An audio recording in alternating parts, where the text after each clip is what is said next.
Namaste everyone, welcome to our climate change event. This is called Sustainable Development Goals, number 13, Climate Action. Take urgent action to combat climate change and its impacts. We have 7 speakers today. I know Ambassador Chabal will be joining later, he's in the church. We start with Ajaria. Before that, I want to give a little introduction about why we are doing this and all of the stuff. The Sustainable Development Goals or global goals are collection of 17 interlinked goals designed to be a blueprint to achieve a better and more sustainable future for all. The SDG were set in 2015 by the United Nations General Assembly and are intended to be achieved by the year 2030. They are included in a UN resolution called the 2030 Agenda, or what is colloquially known as Agenda 2030. The 17 SDGs are no poverty, zero hunger, good health and well-being, quality education, gender equality, clean water and sanitation, affordable and clean energy, decent work and economic growth, industry, innovation and infrastructure, reducing inequality, sustainable cities and communities, responsible consumption and production, climate action, that's the one we are going to speak today, life below water, life on land, peace, justice, and strong institutions. And the 17th one is the partnership for the goals. You see, we are partnering with other groups. On Earth Day 2016, the landmark Paris Agreement was signed by the United States, China, and some 120 other countries.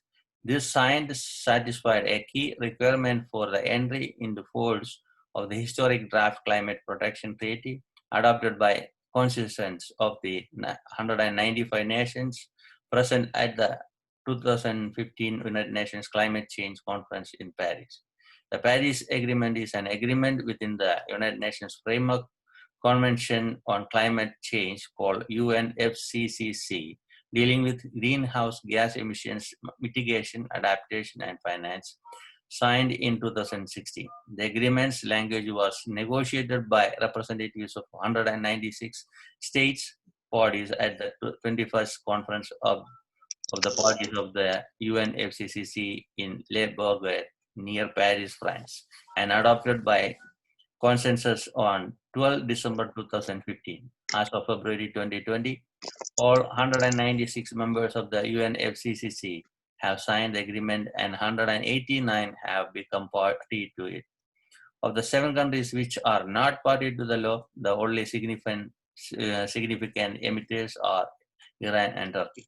The Paris Agreement's long-term temperature goal is to keep the increase in global average temperature to well below 2 degrees centigrade or 3.6 Fahrenheit above pre-industrial level, and to pursue efforts to limit the increase to 1.5 degrees centigrade, recognizing that this would substantially reduce the risk and impact of climate change.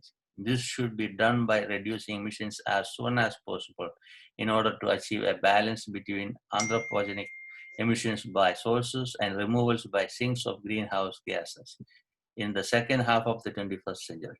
It also aims to increase the ability of parties to adapt to the adverse impact of climate change and make finance flows consistent with a pathway towards low greenhouse gas emissions and climate resilient development. Under the Paris Agreement, each country must determine, plan, and regularly report on the contribution that it undertakes to mitigate global warming. No mechanism forces a country to set a specific emissions target by a specific date, but each target should go beyond previously set targets. In 2017, US President announced his intention to withdraw the United States from the agreement, and in 2020 officially withdraw from the agreement. President-elect Joe Biden has pledged to have the United States rejoin the Paris Agreement after his inauguration as president. Yesterday, he selected as the upcoming president of America. I'm looking forward to all of our nations coming together and implement this agenda. Welcome, everybody. Thank you for joining with us. Today, I want to invite our Acharya, Rudrananda Avadhuta. Is a member of the Central Committee and Senior Puroda at the Anandamarg in New Delhi in India. Is close friend of mine and long time monk at the Anandamarg organization. Anandamarg is a sponsor for today's event. Acharya Rudrananda Samji, please join with us. Floor is for you. This is your time.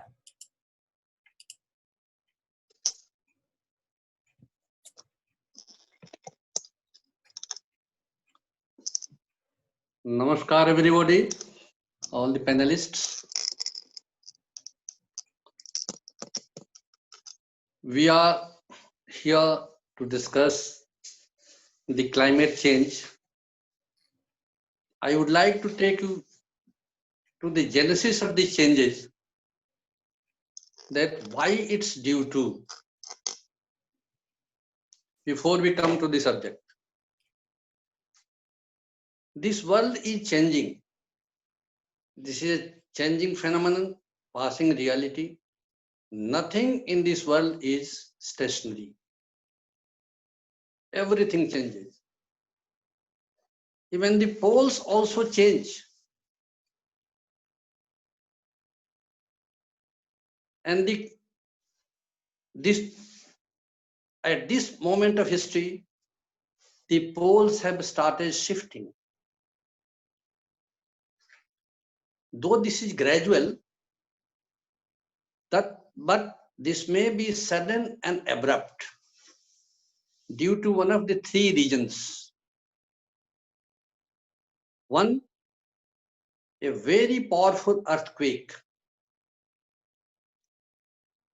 of 10 or 11 Richter scale.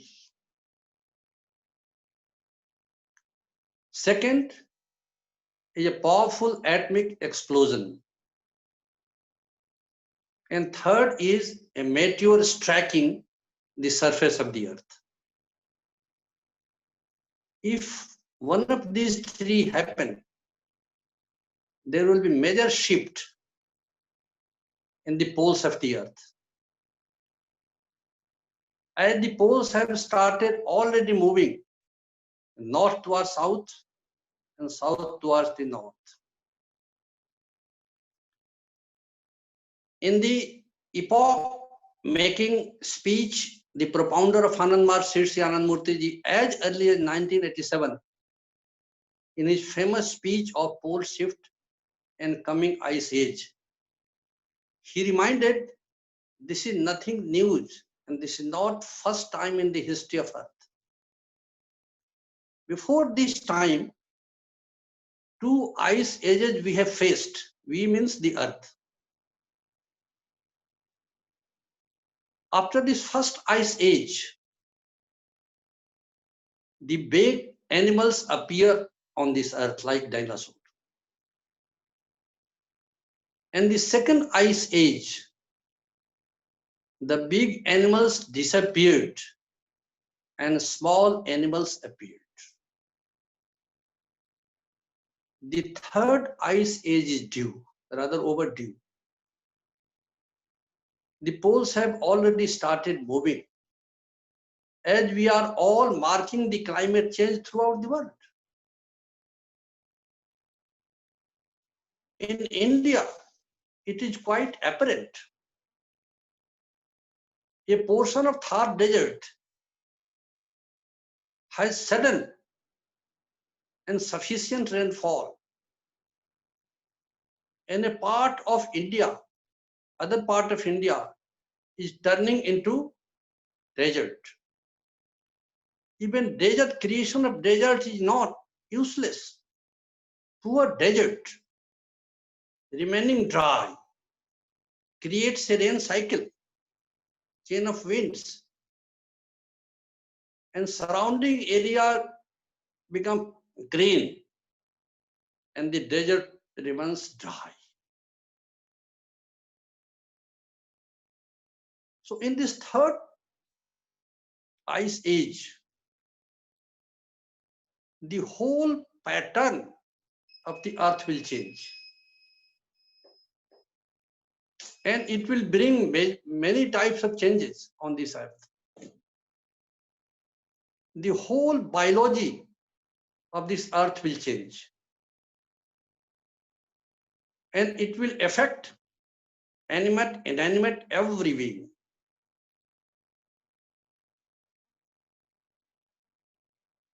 This will bring seasonal change pattern affecting the rainfall and climate, affecting the flora and fauna of this earth, also even the human thinkings. As a result, tropical areas will undergo tremendous changes. It will bring socio-economic change, geographical change, or even political change, and the whole social system will undergo tremendous transformation. As intellectuals, everybody has to be alert and ready for this. Nothing to be scared. These changes will be gradual. But one thing is going to be very, very alarming. With this pole shift and climate change, the ice of this earth will melt, raising the level of oceans. So major ports of the world will cease to exist. It will affect economy and many other things. Pacific Ocean will so slowly become colder and ultimately freeze. Therefore, it is alarming. But I tell you very frankly, but the future of humanity is not dark, it is bright. We have tried to conquer the nature with our courage, with our changed attitude towards life. We have to learn how to adjust, adapt with the changing pattern of this earth. So there will be changes in the habits of human beings, way of life, social living. Even there will be changes in the family life. So when the whole world changes, we have to also change. In the last change, there appeared a few types of psychological group of people. When the hot place became suddenly cold, there was one group of people, I shall neither change my habit nor habitat. And they were perished in that change. They died. There was second psychological group of people, I shall change my habitat but not the habits. They became aboriginals at different points of the earth. There were third group, psychological group, I shall change my habit as well as the habitat. And they became the masters of civilization. Therefore, I invite all the intellectuals of the world to be ready for this change. This climatic change is not in our hand. This is in the hand of nature. But what is in our hand is we are to all remain united, forgetting our racial discriminations Our the psychology of all the human beings throughout the globe is the same. In our happiness, we all smile. In our sorrow, we all feel grief. Therefore, this is the common point on which we can all get united. So unitedly, we can face this climatic change. The world's through United Nations has united, but we have to go beyond this. We have to work for a global village, for one human race and new civilization. I think, and I'm very confident, I believe in God. My life is for Him. If you all believe in Him and if you are prepared for these changes, you will definitely make this earth the heaven. Heaven is not going to come down to this earth. We have to make this earth heaven. It is not somewhere in the sky. It is in our feelings. But if we are able to generate the common feeling that we are all human beings, belong to same Father, we are like brothers and sisters, irrespective of color of the skin. The color of skin, there may be variations, but inside this skin, the color of the blood is everywhere. Therefore, for this change, climatic change, let us be prepared and prepare for this. And that is our degree, that is in our hand. The rest is in the hands of the nature. But nature is powerful, nature is our guardian. Let us learn to live with the nature. Let us not go against the law of nature. So let us create a congenial atmosphere in this whole globe so that the nature showers grace over us and accommodate everybody so that we make this earth heaven. Thank you all very much for patient hearing. God bless you. Thank you, Samji. It was wonderful to hear a spiritual dimension. A lot of time when we arrange program with the UN agendas, they won't go to the spiritual dimension. Because as a spiritual being or the divine chosen being on the earth, whatever we belong to, any culture or any religion, doesn't matter. We all are spiritual beings. That's very important to bring that point. And I know it will be very late in India. So I hope we can stay longer time. It was wonderful. So I'll pass to other people, then they can speak, then we'll continue with the question and answer.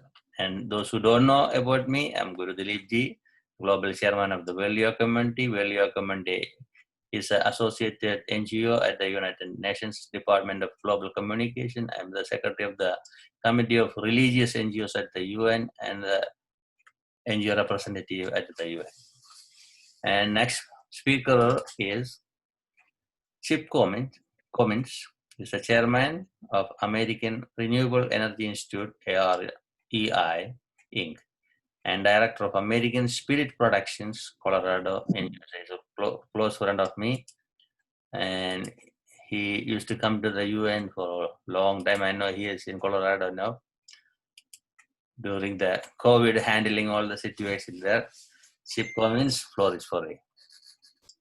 Thank you, Guruji. Very nice to see all of my brothers and sisters coming here from around the world, and especially focusing on SDG number 13. My history background is I'm a filmmaker, and that led me through a film I made with the Native American Indian tribes about the first utility scale wind turbine to be owned by an Indian tribe in the United States. That's the Rosebud, South Dakota Sioux tribe, Lakota. And in 2004, I learned the importance of wind turbines and the importance of transitioning from oil, coal, and gas to wind, solar, biofuels, hydro, any energy form that can supply the human race, that is now 7.5 billion souls on the planet, with energy that does not produce carbon into the atmosphere. That is the number one existential crisis that is happening. All of the others mentioned by the speaker before me are absolutely true, but this is the one that we're doing every single day. And each year, the human race currently produces 55 billion tons in aggregate. Each year, 55 billion tons. That's on top of the previous year. And now we have reached over 2 trillion tons, 2,000 megatons of carbon in the atmosphere that is creating feedback loops that are producing these horrible fires that we all saw in the United States the last few months in California and Colorado, where I live, but also the floods, the hurricanes. We all know that on a graph, they go straight up in the last 10 years. And that in order to stabilize, it is my humble opinion that we have to not only transition from burning fossil fuels for our primary source of energy, but we also must move into a situation where we are now pulling the carbon back from the atmosphere and sequestering back into Mother Earth, into the crust of the Earth. We know we can do this through many different ways.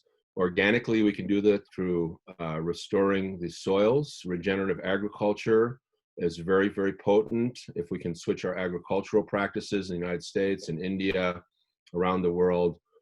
But I also am of the opinion that it's far too late to just rely on one. It's not a silver bullet, but rather it's silver buckshot. And it's not one thing, but it's everything in aggregate. And that means that we must also use our geoengineered, which is very controversial, technologies, meaning that we can pull it out of the carbon from the atmosphere mechanically in order to stabilize the atmosphere.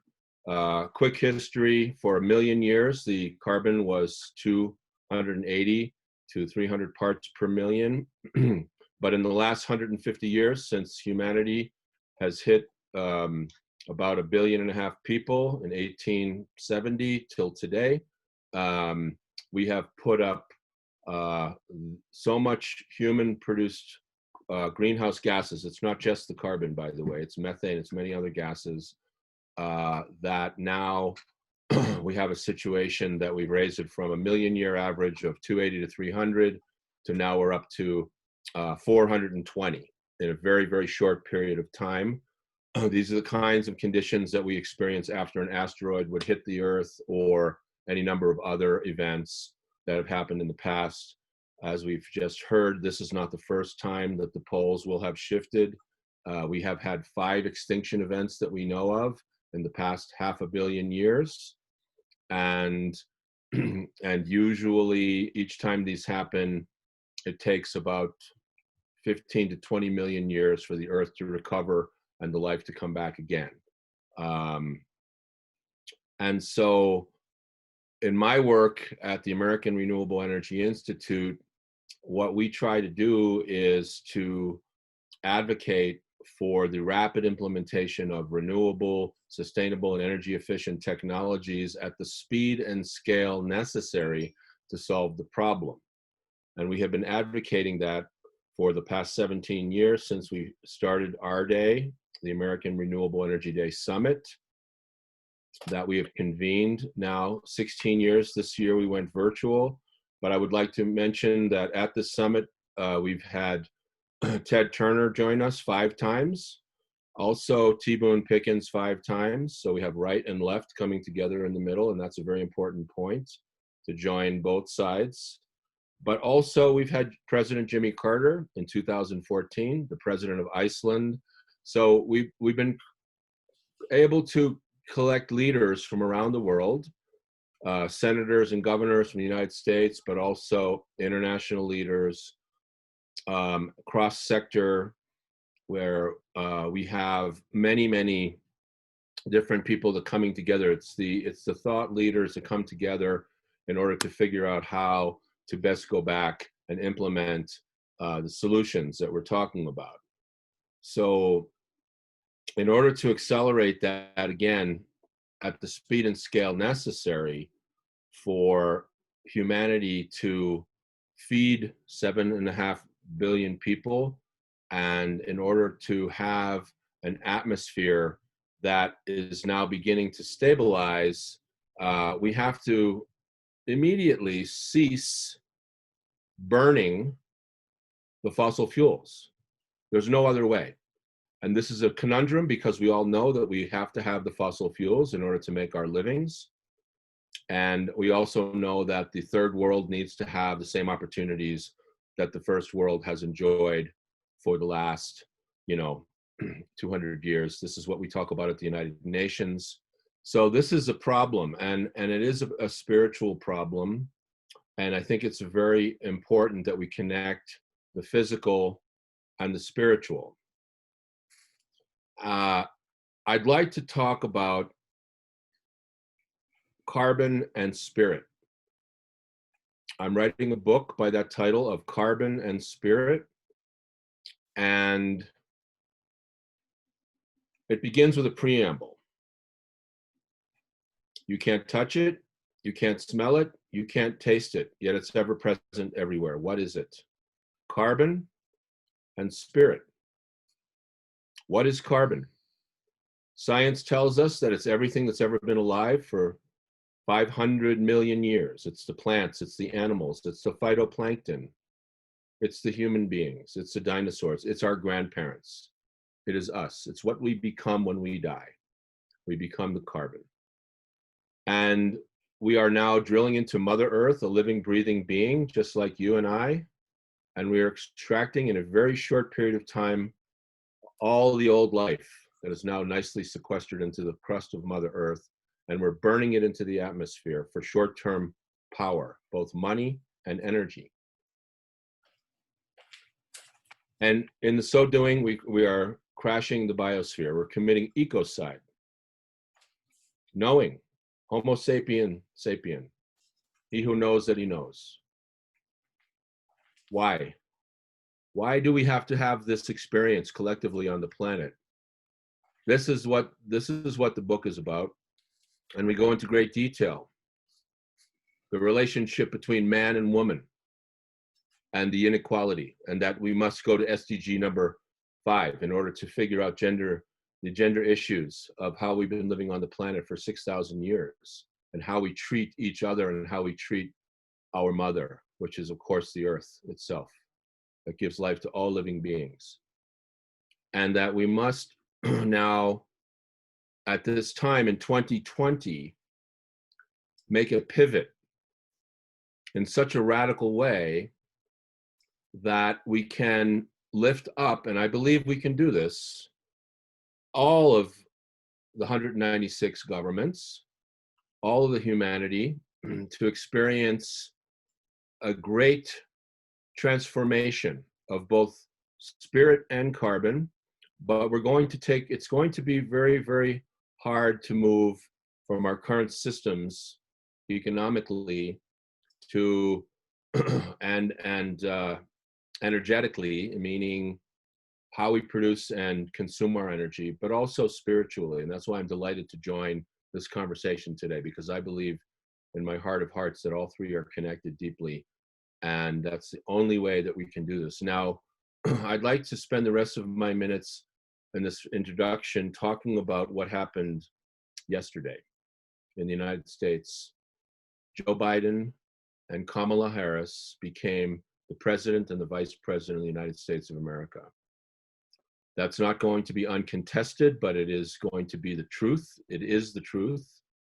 And we are now looking at very closely in my sector, President Biden's climate action plan. I am in direct contact with some of the co-chairs of this action plan that has $2 trillion dedicated initially for rapid deployment. This is a job creation mechanism in the United States, focused primarily on energy efficiency in buildings. As my great colleague and friend Amory Lovins once famously stated, there's more money to be made in saving energy than there is in producing it. And that's a heck of a statement to be made, given a worldwide economy, $80 trillion annual GDP, all in, where all 196 countries, where that's based on the extraction and burning of fossil fuels to drive the engine forward in all sectors. But if we're at that inefficient and we can make more money by saving energy than by burning it, we need to pay attention to that truth, that physical reality, because that will allow us to create great austerity for a great wealth for all of the human citizens in Africa, in Asia, and throughout the world, and including the United States of America. And so the climate task force that's now being formed, and seriously plans are being made to implement throughout our society to transition from solar, from oil, coal, and gas to solar, wind, and energy efficiency. It's very important that the other governments of the world take note, because ultimately we must move into a hydrogen, in my humble opinion, world where hydrogen becomes the basis of our energy production and consumption. And we know that we can do this.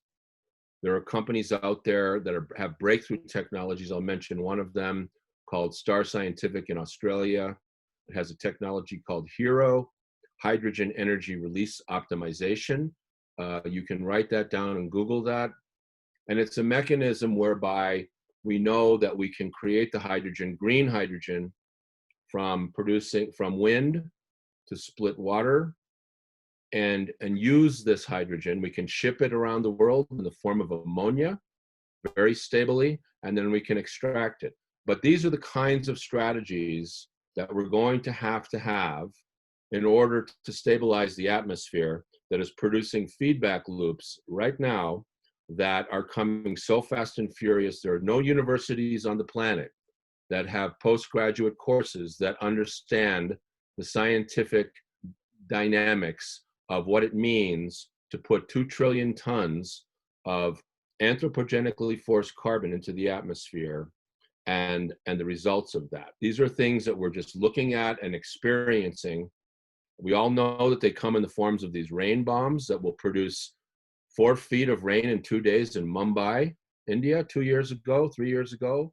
All of the events in the last 10 years that we know, each year is hotter than the next. And this is a simple physics problem of producing too much carbon into the atmosphere and creating the feedback loops that are destabilizing the nature.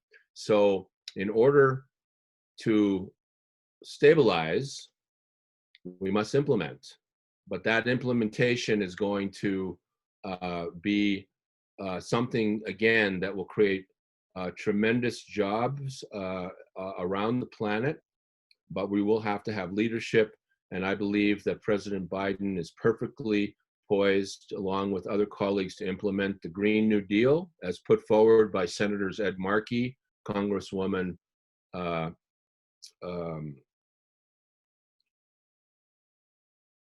Ocasio-Cortez, and also supported by Kamala Harris. She was one of the first senators to endorse that Green New Deal. So within that construct, we have a framework, and I believe I'll say this. I'll finish with this: that if America leads, the world will follow.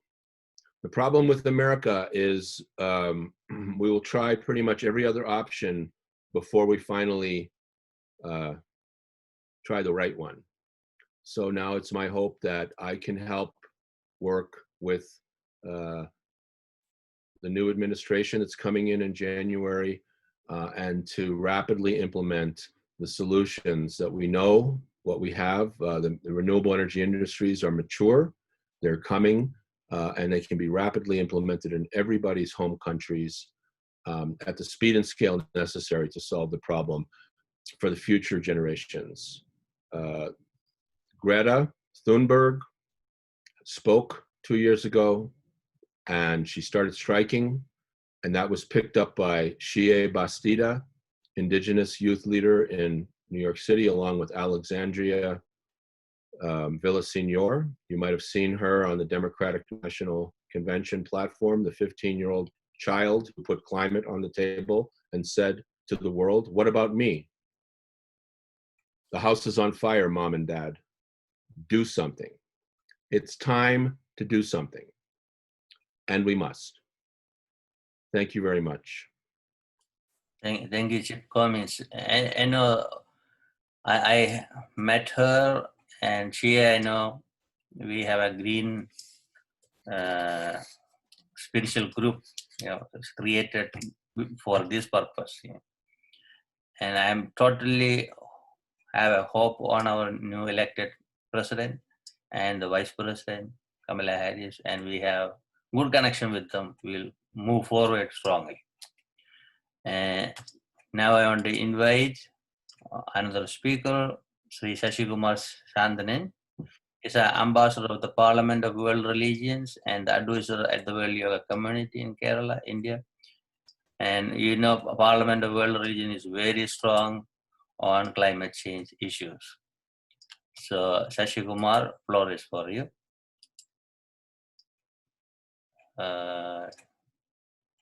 Where is your, okay, this is your spotlight.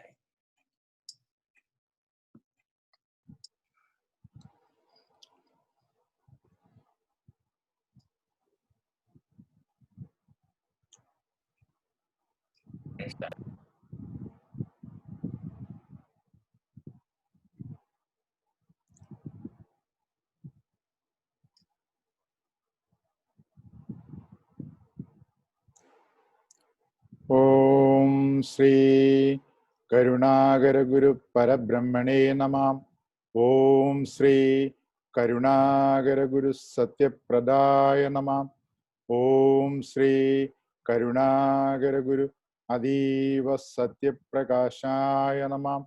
Om Sri Karunagara Guru Adiva Satya Prakashaya Namah. Om Sri Karunagara Guru Adiva Satya Prakashaya Namah.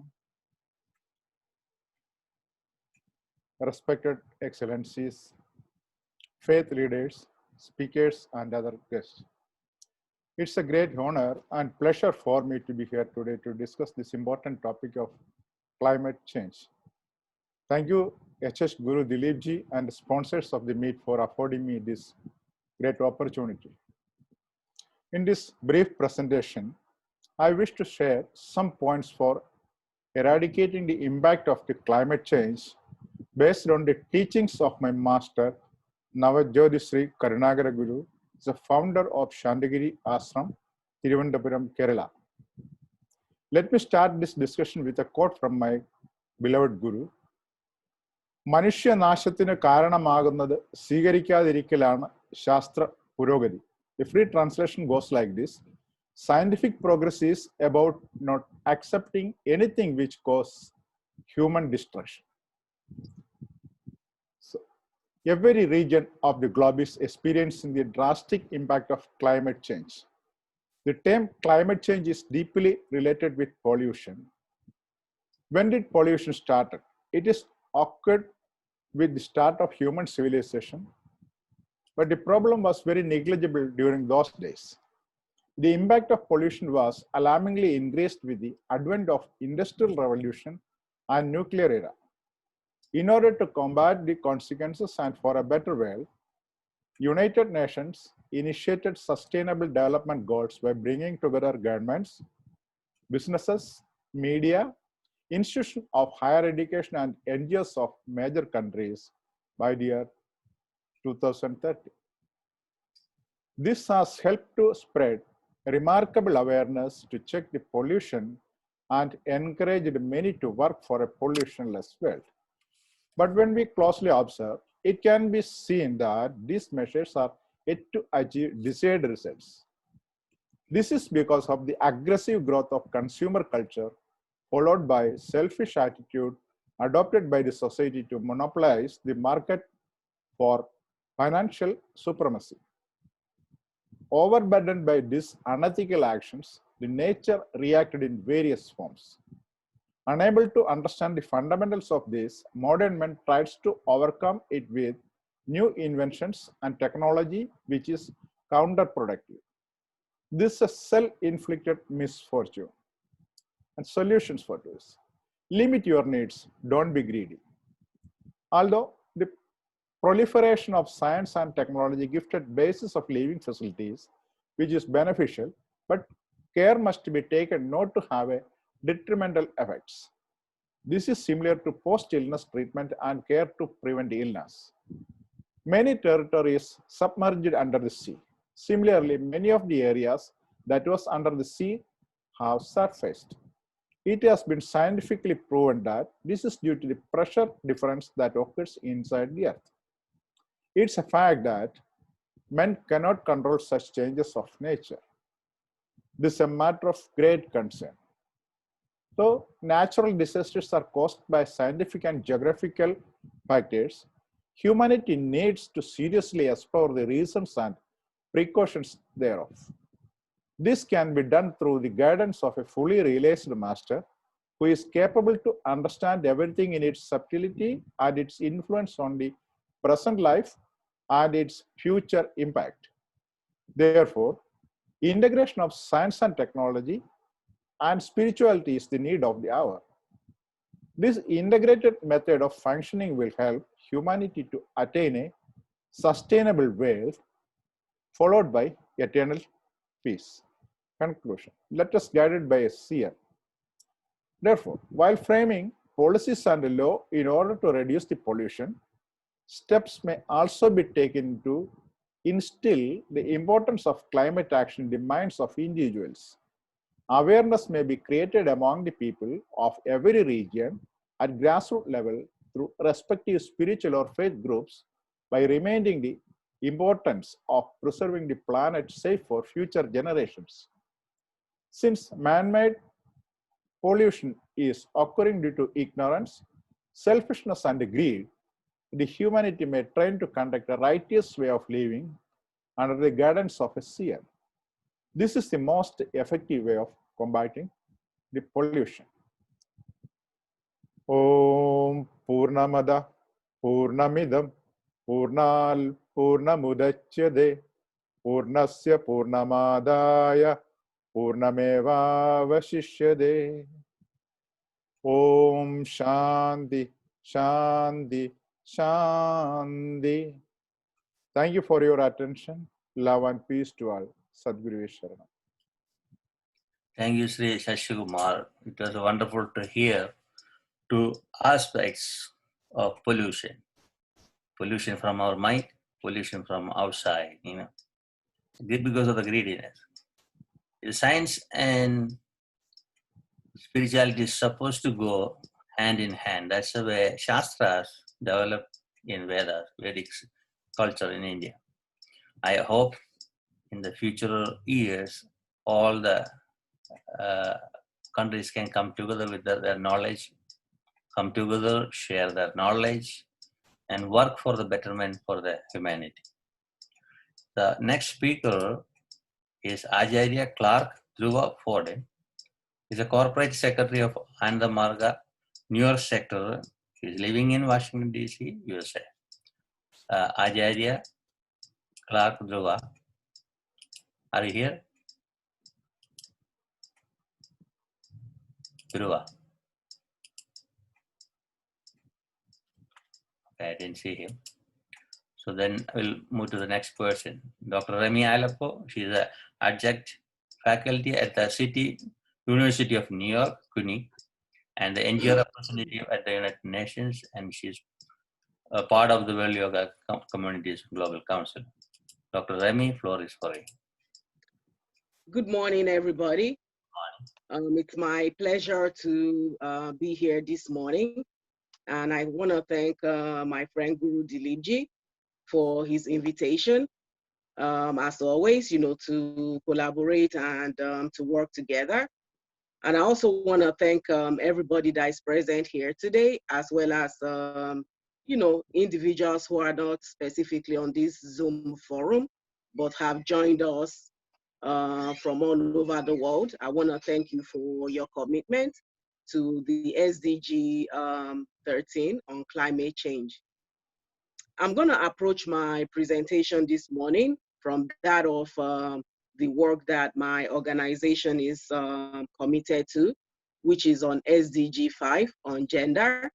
And we know that even though there's 17 sustainable development goals, when I approach my perspective on climate change from that of the gender point of view, we can agree that in many countries around the world, the issue of gender inequality is very, very rampant. And, women don't have a lot of access to, equal facilities, economically, they're challenged education-wise, health-wise, and all the other aspects of the sustainable development goals. Women continue to fare behind than men.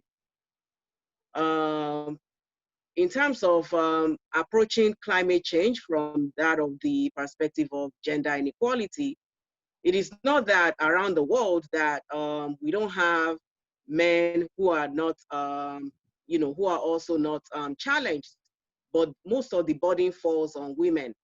For example, women in many rural areas are responsible for production of food, for fetching water, for taking care of the family.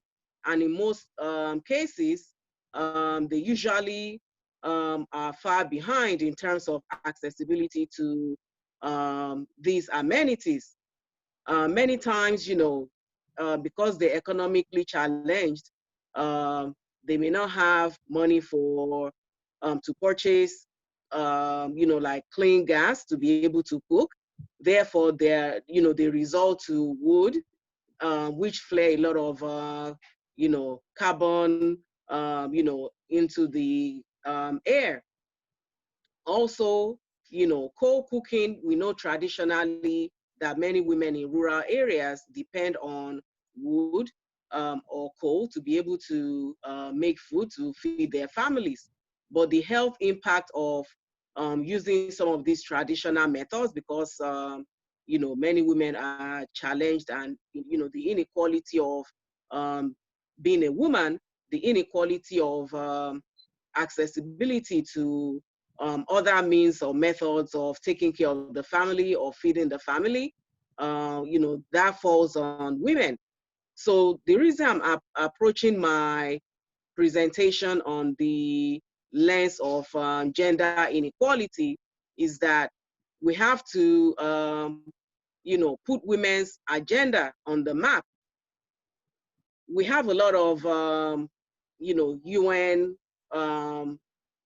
conventions, a lot of UN reports. We have a lot of even country-based, laws that says that women are equal, and it's the human right of every person to be equal under the eyes of God or under the eyes of the law. But looking at climate change and how it affects women, it's on a higher scale than, if we compare it to the way that it affects men. So I pulled up some information from a UNDP report that was published a couple of years ago and titled Gender Equality in the Context of Climate Change. And, some of the information on there support part of my organization's work and making sure that women's agenda are top priority. And when we look at gender equity and inequality, we find out that, women, due to their roles, or social roles or status, they often face a lot of discrimination, and, they tend to face a higher level of poverty. Women are affected differently, when it comes to climate change. And sometimes in extreme climate, in extreme climate change activities, such as when there are floods, or when women have to trek for hours in search of food, in search of water, in search of even going to the market to purchase food so that they can feed their children. They often would be alone, performing many of these activities. So my suggestion is that women need to be included at all levels of decision making, in decision of activities that pertains to them the most. So, for example, if laws are being written, they should include the voices of women. If economic decisions are being made, in a community or even on the national agenda, the voices of women must be there. When we're talking of, looking for new methodologies of how, food production can be done, women's voices should be included. When we're looking for ways that we can produce faster, maybe food or other, basic needs or necessities, women's voices should be included. Also, when it comes to, let's say, transportation to get to where you're going to, get some water, to fetch water, to fetch firewood, women's voices should be involved. I want to point one example of how women called for change, in relation to climate change activities in Nigeria. So a couple of years ago, many people know that Nigeria is one of the world's top oil producing countries. And in some parts of the country, there's a lot of gas flaring, from day to dawn. There's emission of carbon dioxide or oxide, activities, emissions into the air. And that pollutes the environment. There's a lot of, gas suds. You see that many people's homes, the roofs have turned black. Even the leaves in those areas, they're ashy. The water, you can't even like drink water from the river, to even bathe, to fetch those water. There's pollution of chemicals or petrol or other oil that are dumped in the rivers. And these women took up a stand, and made sure that, they protested, they demonstrated, and made sure that their voices were heard, because most of the burdens in those, community to feed their family rest on the women. So that was one action that, a community, specifically Nigeria, was able to lobby the gas corporation, the oil corporations, and also the government. At a point, they demonstrated making sure that their voices were heard by blockading entrances to these facilities.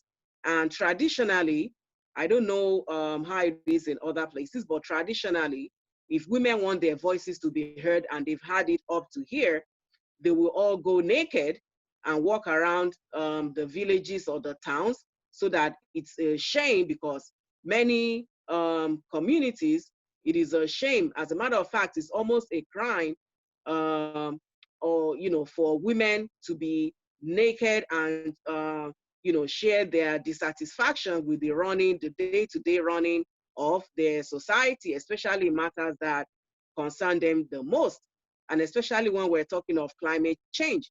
So at this point, these women all went naked, walked around the town, and it brought shame to those communities, because for a long time, they neglected and ignored the women's voices. They did not include them in activities or in decisions that pertain to them the most. And when we're looking at climate change, women are also, the mothers who train the future generations, and future generation make decisions of what is going to be environmentally sound. So if we want to address the issues of climate change, definitely we have to look at it from the point of gender equity, accessibility, and also gender equality. So I want to leave you with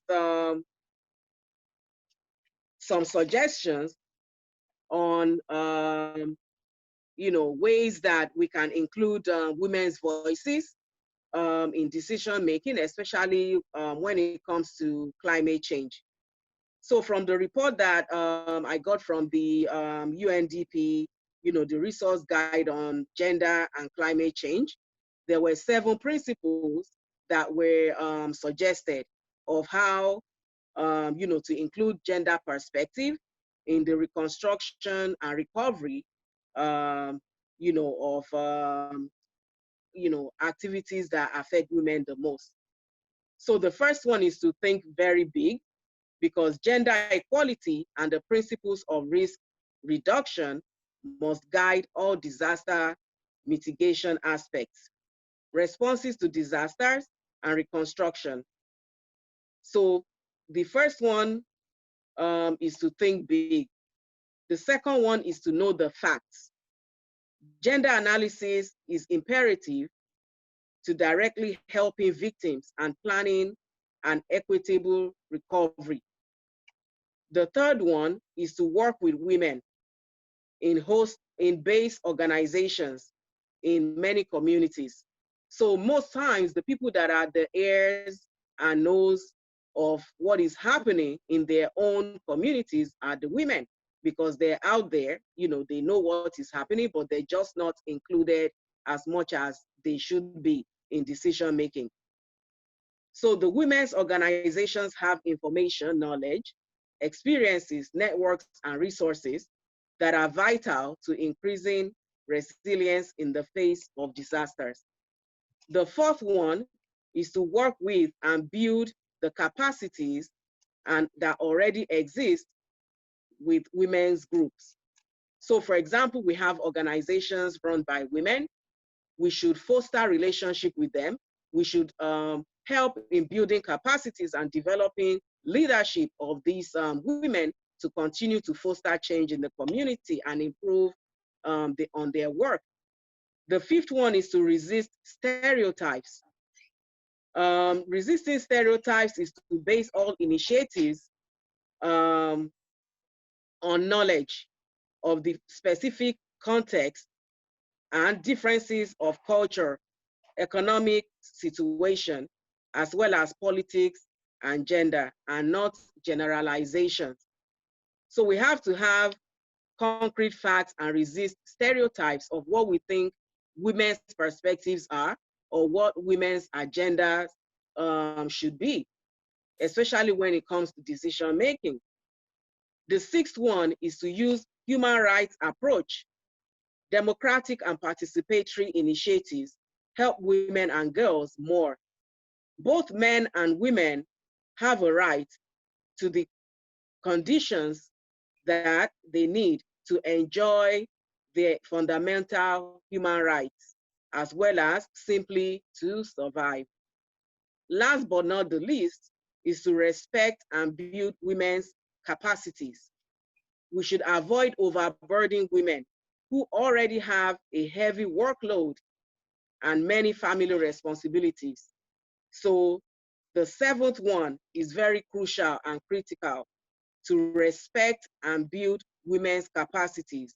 Avoid overburdening women who already have a very heavy workload and many family responsibilities. Even for women who are not, who don't have families, the burden of climate change, whether they live in, cities or different locations, falls heavily on them because of the disparities in gender inequality. So that is my presentation for you on climate change and approaches to working with women based on my organization, Institute for Peace and Leadership's work on gender, SDG 5, and also on SDG 4 on education, and SDG 17 on partnerships. All of these encompass every target goals of the SDG, specifically when we look at women or gender from all 17 SDG goals. Thank you very much. Thank you, Dr. Remy. You brought a lot of points, about other SDGs in this speech. And in our countries, like Asian countries and South America and more African countries, we see more patriarchal style more than matriarchal. Even though in India we had matriarchal system in Hindu traditions, that's also vanishing. So we are not worrying about patriarchal or matriarchal. We have to think about everybody's life. All life matter. So we have to work together. We make a better place.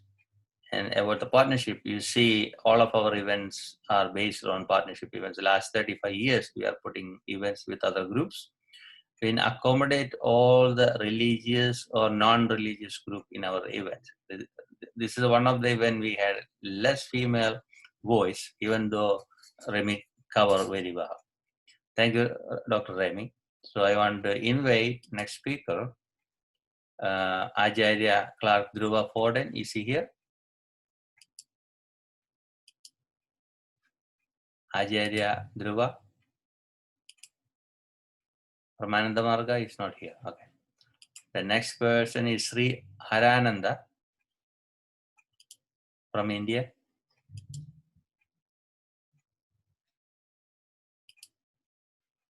Acharya Abhiramananda, is he here? I saw he was here. Acharya Abhiramananda. Okay, when they join, they can speak. So we'll open the floor for question and answers or comments. So those who want to make a question, you can write on the chat box or you can ask directly. So Guruji, Yes. Can you hear me? Guruji, can you hear me? Yes. Oh, okay. I want to share with you a little perspective from the Sikh side. Okay. You know, Guru Nanak taught 550 years ago that God is omnipresent, omnipotent, omniscient, and we are all children of the God.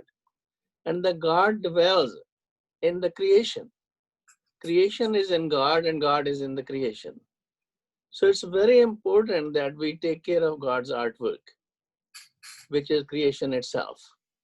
All men, women, different races, fruits, trees, animals, all those, they have this relation of interdependence because the God exists in them too, as well as in us and everything else around.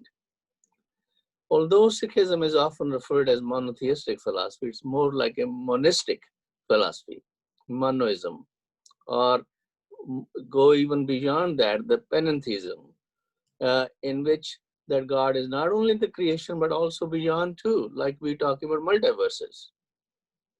So my point over here is, Guru Nanak in his hymns points out the setup of the world is Pavan Guru Pani Pita Mata Tartam Hat Devsara Doidai Daya Khela Sagar Jagat Changyaiyan Buraiyan Vacha Dharm Hadur Karmi Apo Apni Ke Nede Ke Dur Jinni Naam Te Haya Gai Mashakat Kahal Nanak Te Mukhujle Keti Chuti Naam.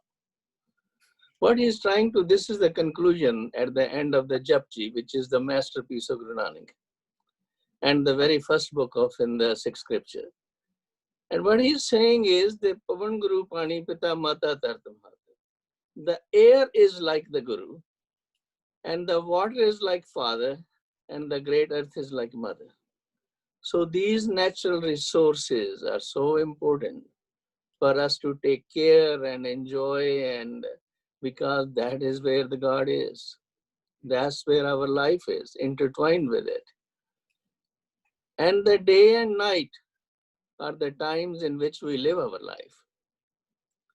So he's talking about that results, how we are going to benefit or suffer will depend as we sow, so shall we reap.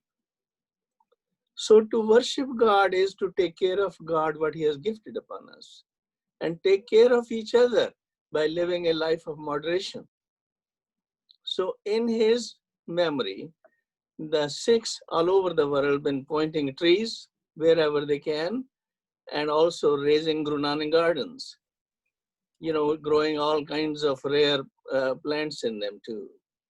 So the whole idea is to how to live in relation to the nature and in relation to the Creator, not by just talking about one God or worshiping God in an intellectual way, but actually doing something in daily life so as to maintain and live with God.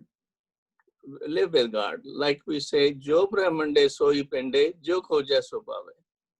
Whatever is in the universe is also in the human body, and vice versa. That's the kind of relationship we have with everything in and around us.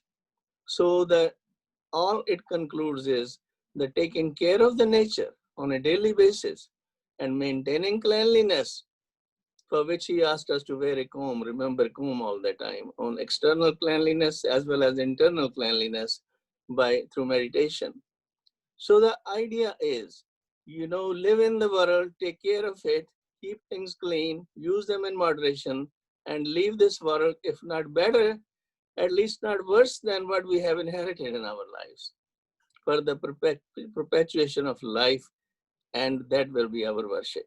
Thank you for listening to me. Sat Sri Akal, Salam, Namaste. Wonderful to hear from Dr. Singh. You are Thank you. part of our team, so you don't have to be informed earlier. Thank you.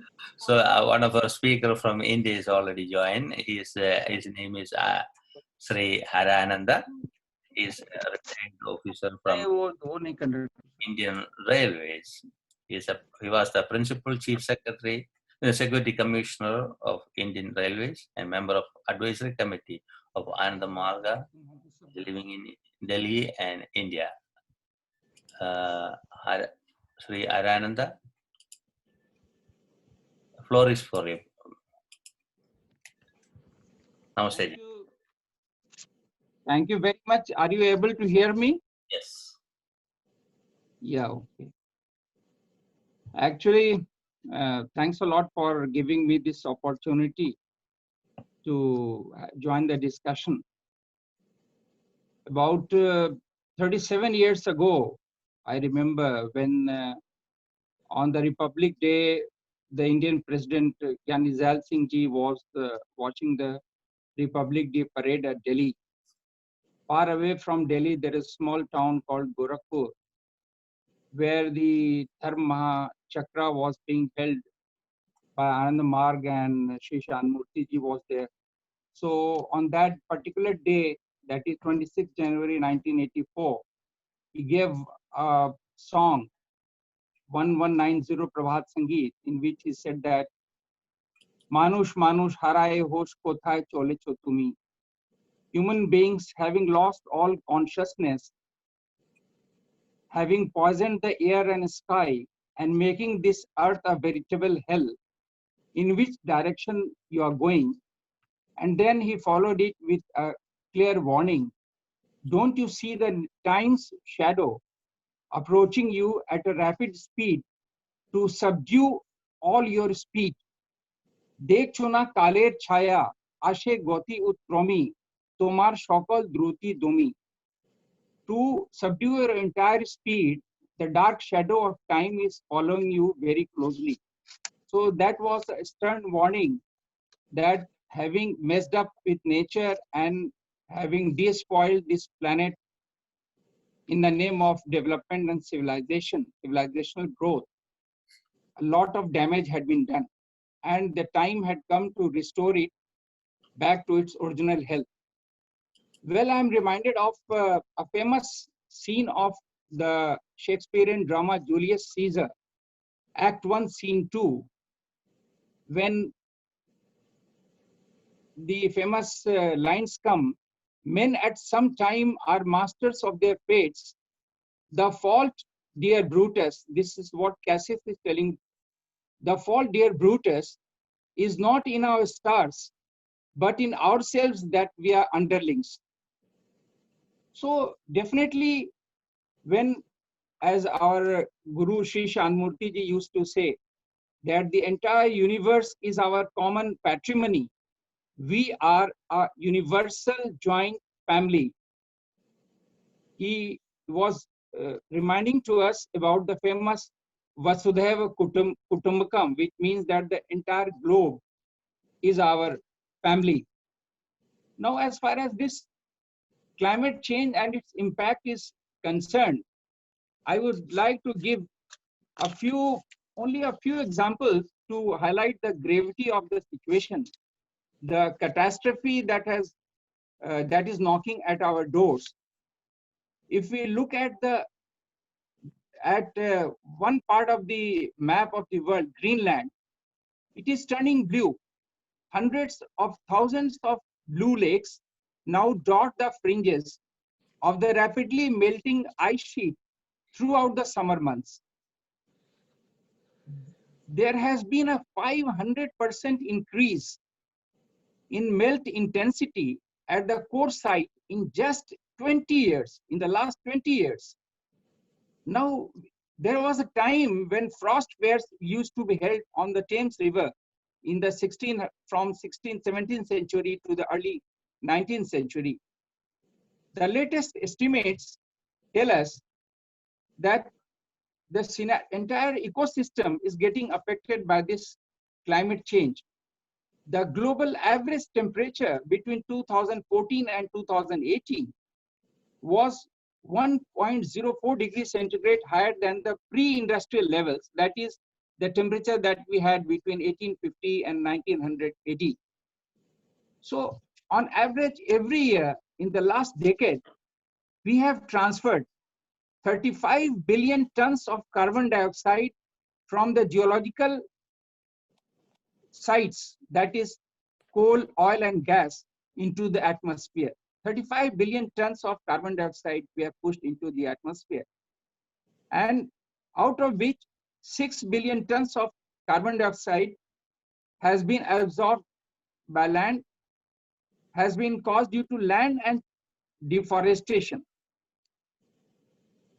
Now, if we move further in this direction, what is the present scenario? The present scenario is that even the thinning of Arctic ice is well known to everybody. And as we know, every metric ton of carbon dioxide implies a sustained loss of 3 square meters of Arctic ice. Now we are all aware about the wildfires of Australia, especially the one that has taken place in late 2019, and it took as many as 9 months to control the wildfire of Australia, which extended from the Gold Coast right up to the Sydney, and it was affecting the water supply of Sydney also. About 8.6 million acres were burnt, and humans, it has been seen that humans have been responsible for 75% of the wildfires, which cause a lot of problems of health, economy, and related issues. So, and we have to now take care of this situation by realizing that even the oceans that we have that absorb large part of carbon dioxide that we release into the atmosphere, they are getting acidified.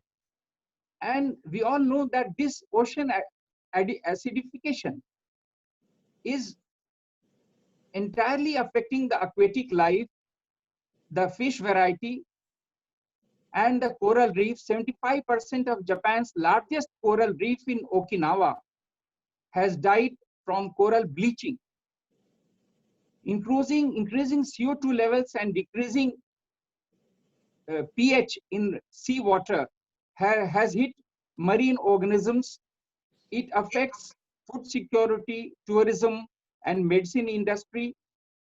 Now, in this scenario, the entire world has to think about solutions to the whole problem. If we look at the solutions, as my esteemed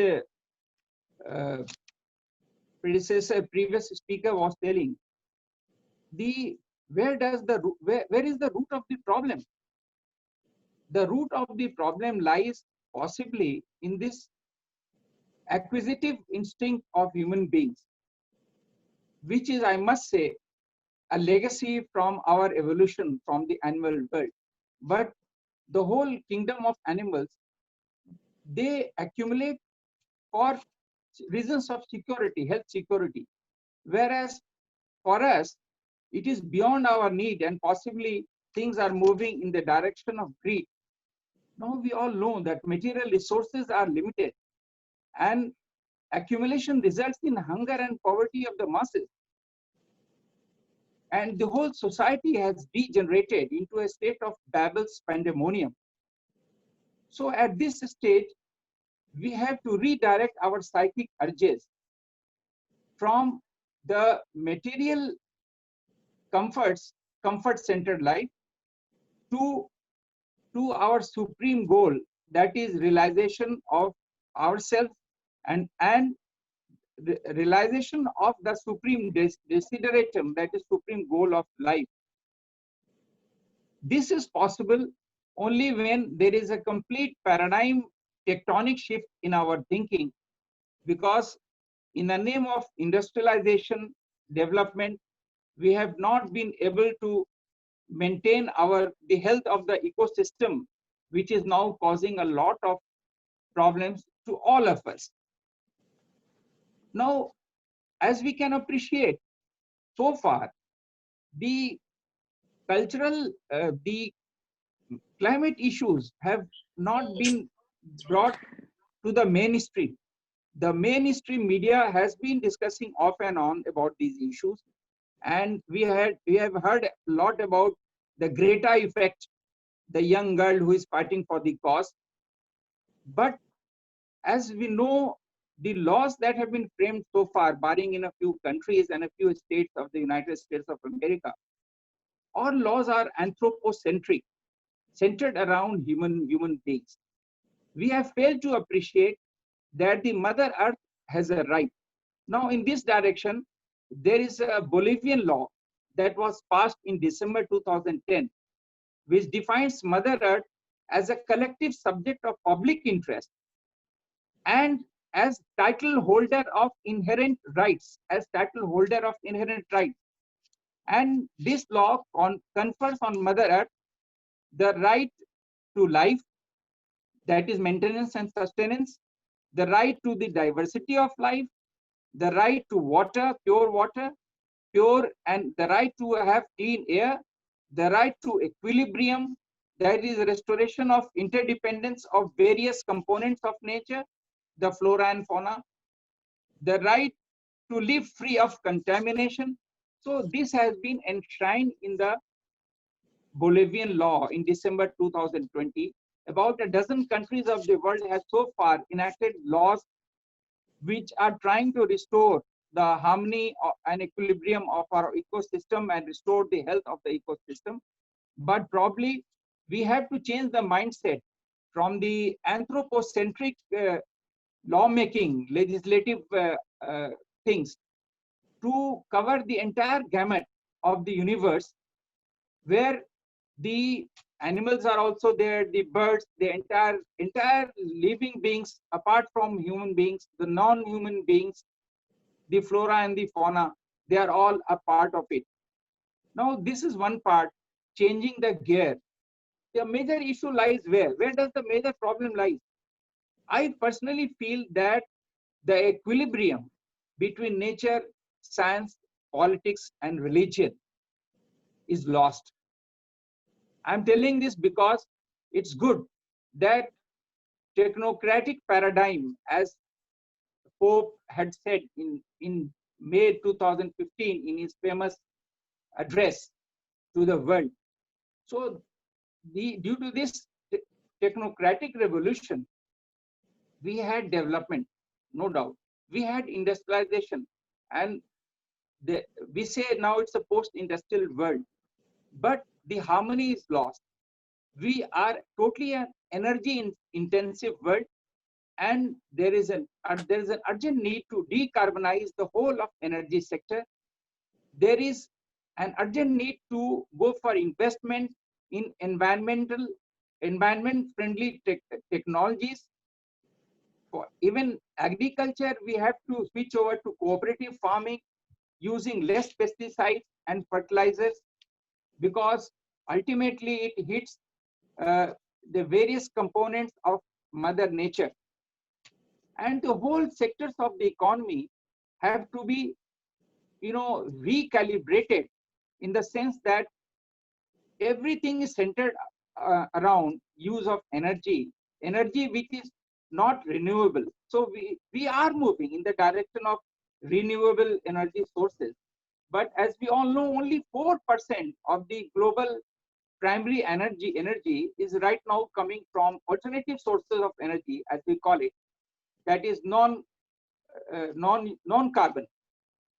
But still the industries like tourism, maritime trade, transport, and many industries are totally energy intensive, carbon intensive, and we have to decarbonize the sector slowly.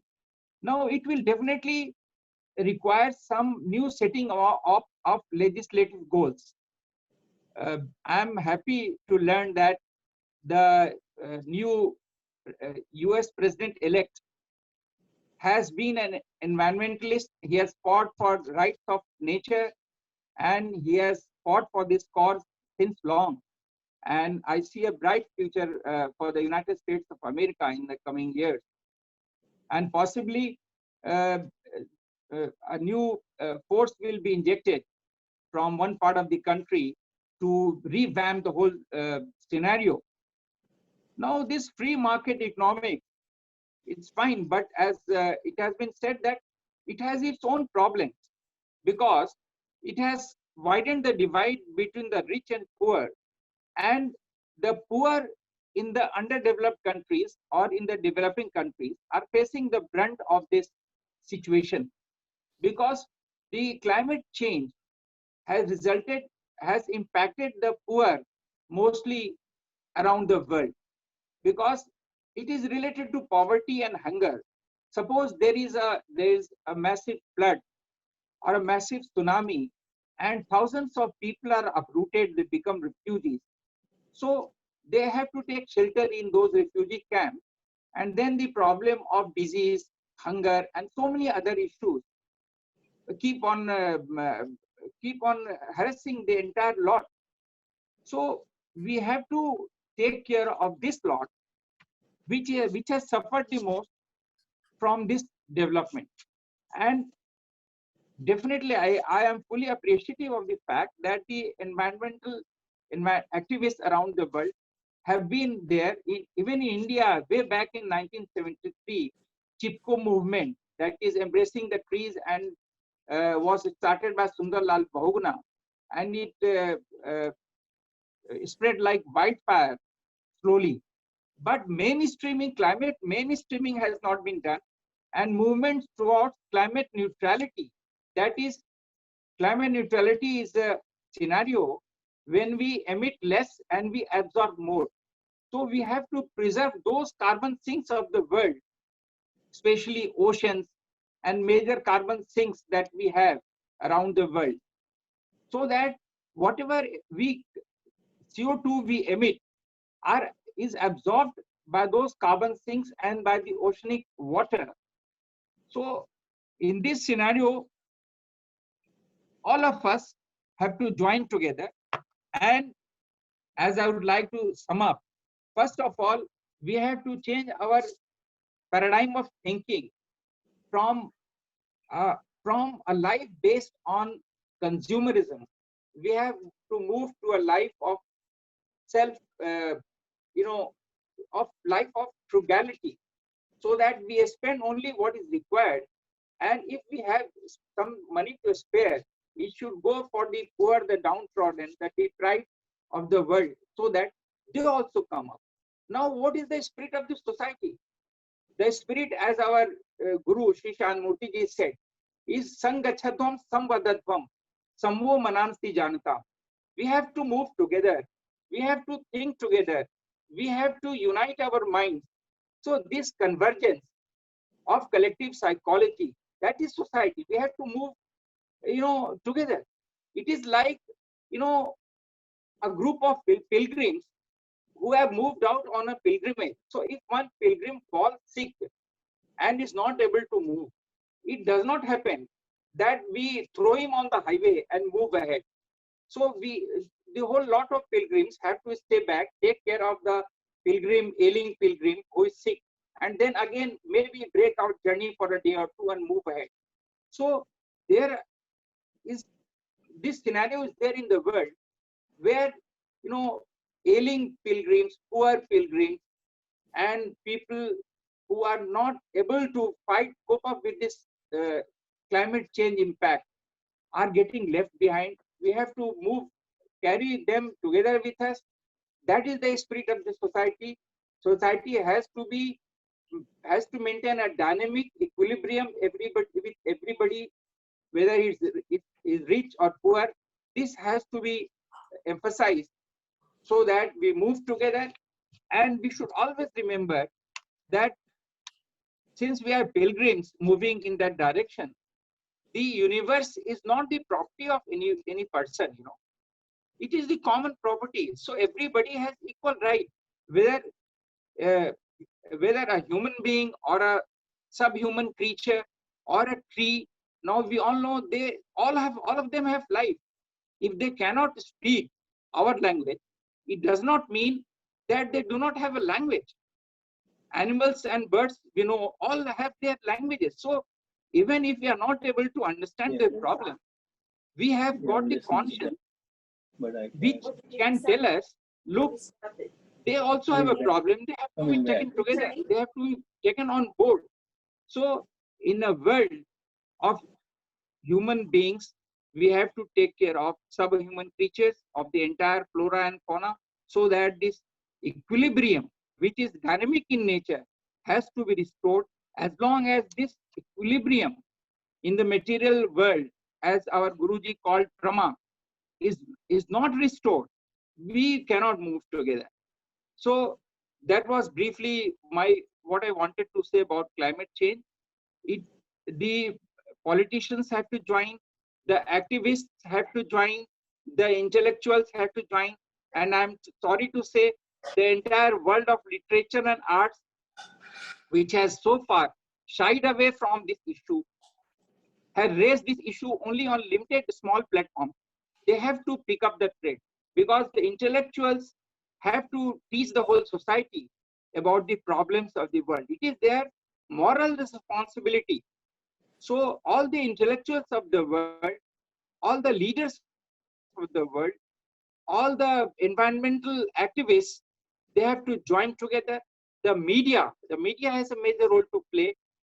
I don't think, of course, some events have been highlighted from time to time. For example, in India, the movement of saving the Sundarbans or saving the Amazon of the East, in which an area of Assam where open cast mining was being done. So such movements have been taking place recently in Mumbai also for cutting of trees. School boys and girls came out, but it is not a concerted movement. So the convergence has to be there. Concerted effort has to be made. All of us who know about the problem have to tell others about the intensity of the problem, the catastrophe that is knocking at the door. And as an author has written in his book 6 degrees, if the temperatures are not controlled, the warming up, the global warming is going to create many problems. The sea levels are going to rise, the Arctic ice is thinning out, the whole areas which absorb carbon dioxide that we emit as civilized people, those areas are shrinking. They are slowly dying, a very slow death, and a phenomenon of desiccation. So we have to save our oceans, our rivers, our mountains, our trees, our birds and animals, and we have to take care, because we are the best creation of God. We have brains, we have the power to understand, the power to discriminate, we have consciousness. So we have to carry them along. the smaller brothers and sisters, as I would like to call them, apart from the poor men of the world, the deprived and the have-nots of the world, the entire flora and fauna, they are a part of our family. It is because of them that we exist.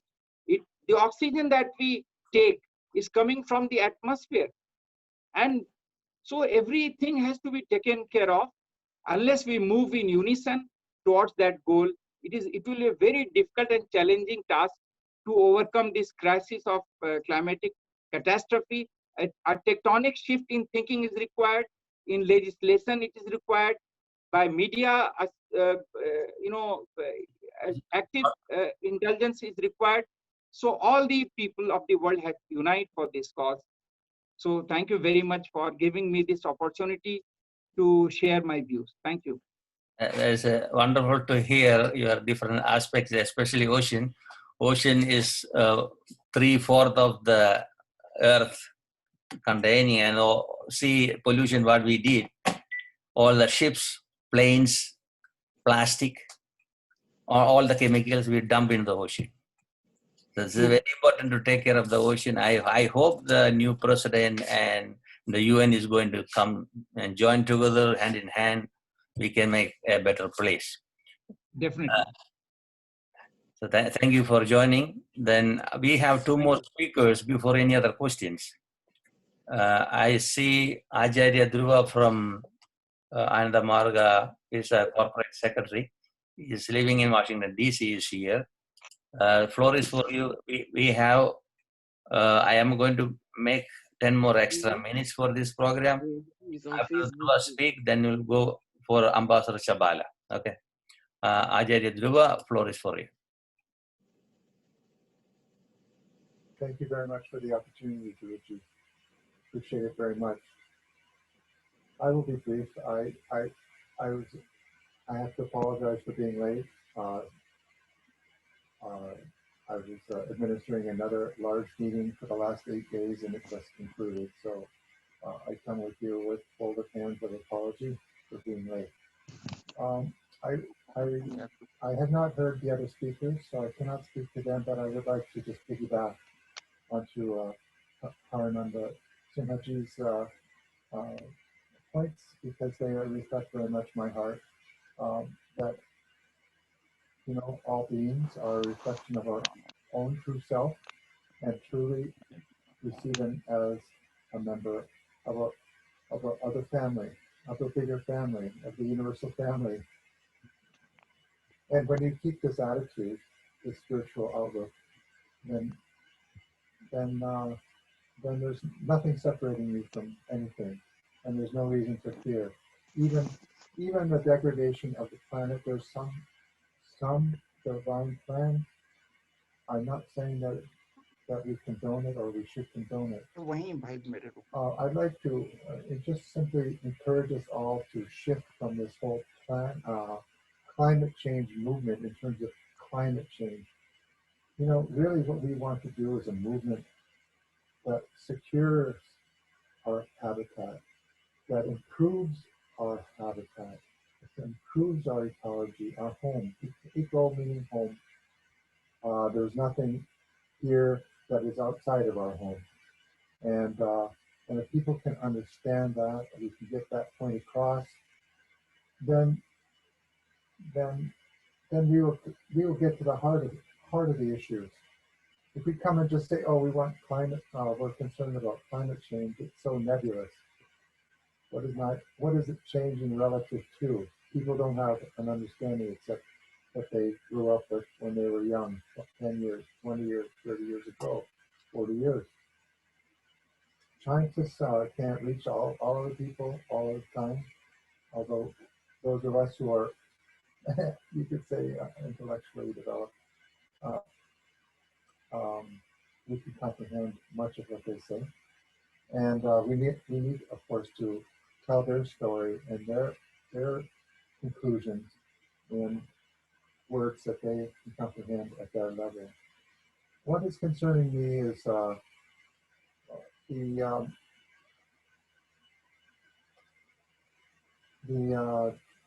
contradiction between progressive-minded people who are looking for a positive result and this improvement, as I was saying, to our habitat, to our family, to our home. And those who just really just want to keep things the proper way according to their system, you know, protecting the past, protecting something that is not helpful, is backwards, that is harmful. This is alarming, and so this movement, I really think we need to help jumpstart a new approach. And I'm a pragmatic person. I like to put my words into action, few words into big action. And I'm happy to be here with you. And thank you very much for inviting me. Thank you. So wonderful to listen to you. I know we can have tons of philosophies. The practical experience is important than anything. My master used to say, you don't have to study everything. Just study one point and implement in your life. It will change everything. Thank you for that point. Yes, and you can make a change instantly. You can make an improvement in your life and make a sankalpa, a commitment instantly, and your life and the future life will be transformed. Correct. I am sure our ambassador, where is he? Ambassador Chabala.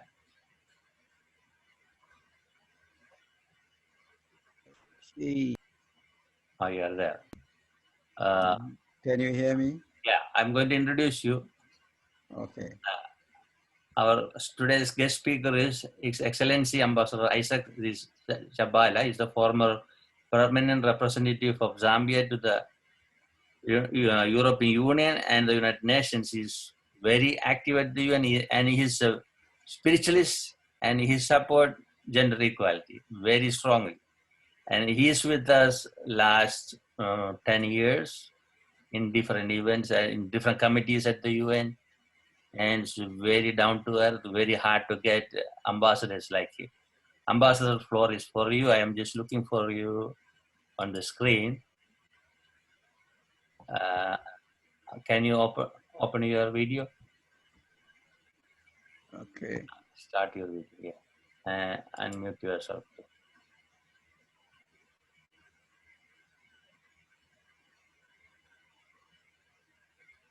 Unmute yourself, Ambassador. Right. You are in. Okay. You can see me.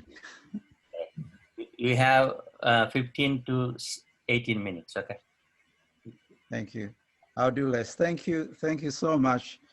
I, of course, always appreciate invitations from you, my brother, and your very active organization.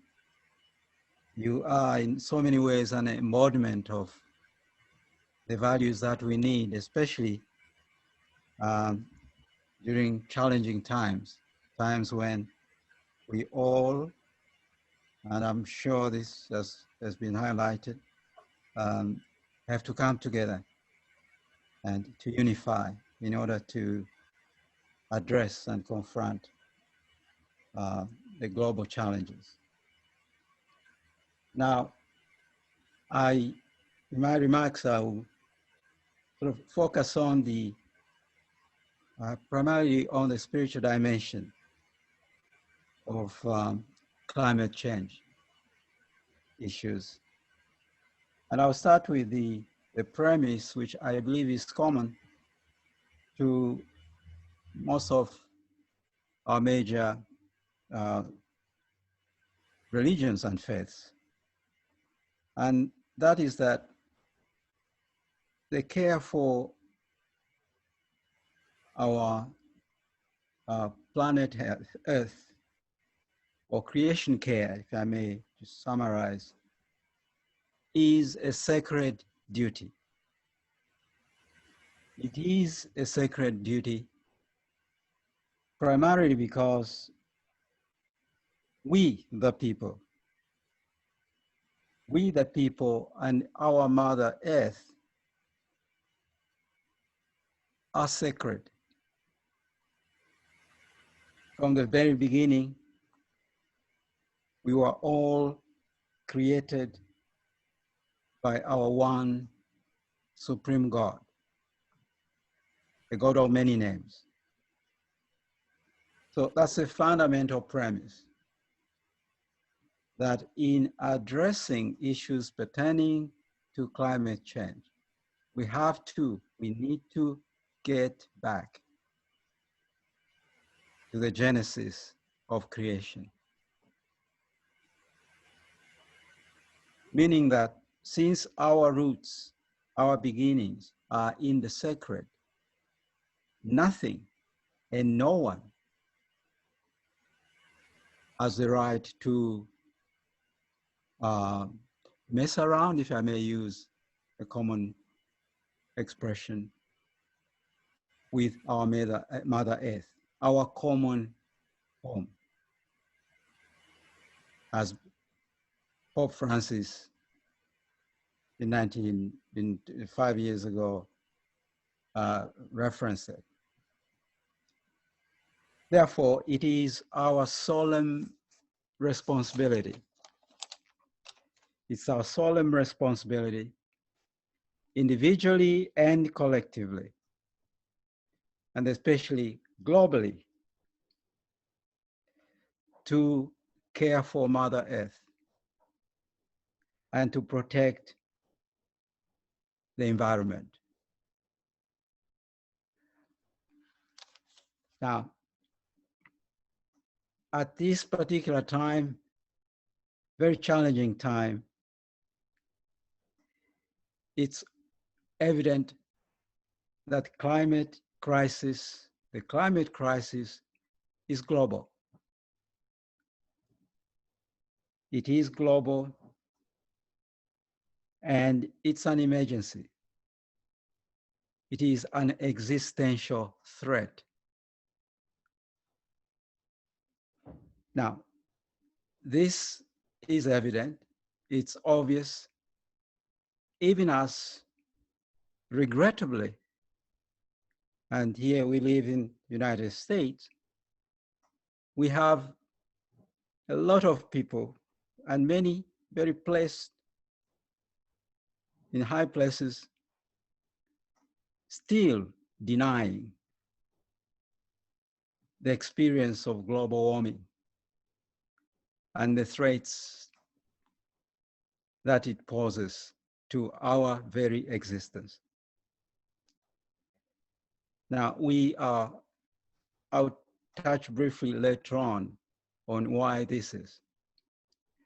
And fundamentally, it's part of this conflict between our aversion, rather our tendency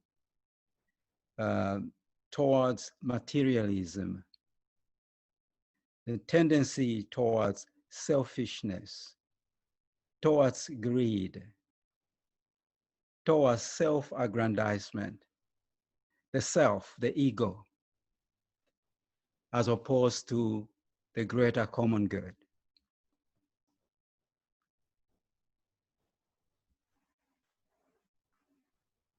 However, it is obvious, and it has become obvious and evident, that in order for us to address the climate crisis, there has to be a global response from our one humanity. I came in a little late, but from the discussion I've been exposed to, I think this point has been alluded to. Yes, as it should be highlighted. We need a global response. We need to move, yes, together, to act together in unison. Otherwise, as the Secretary General reminded us a few months ago, on July 18th, we will risk falling apart. We act together or we fall apart. Of course, we don't want to do that. So global response is not an option.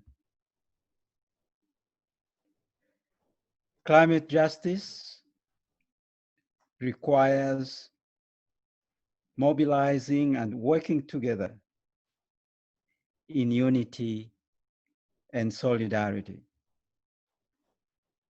at community, national, and global levels. Now, in this respect, I would like to make a note of celebration, because we've just had, as speakers have alluded to this, here in the United States, a very successful and peaceful presidential election. And this election has resulted in the election of President-elect Biden and Senator Kamala Harris. Now, it is a special achievement, and perhaps we can all breathe a sigh.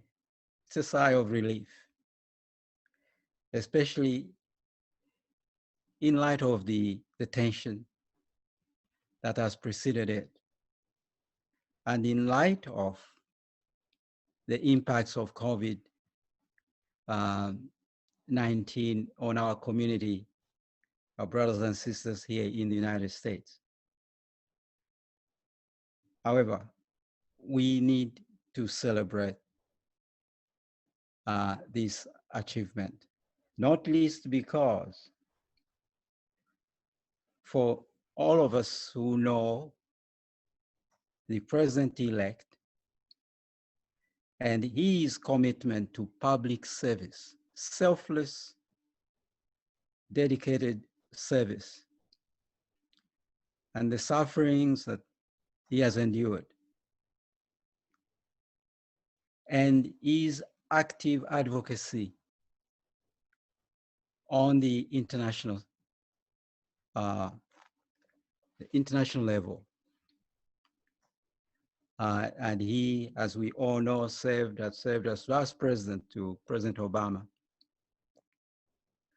We know, we can be assured that his incoming administration will provide us with a positive, I would say, in fact, confidence in ensuring, as he has already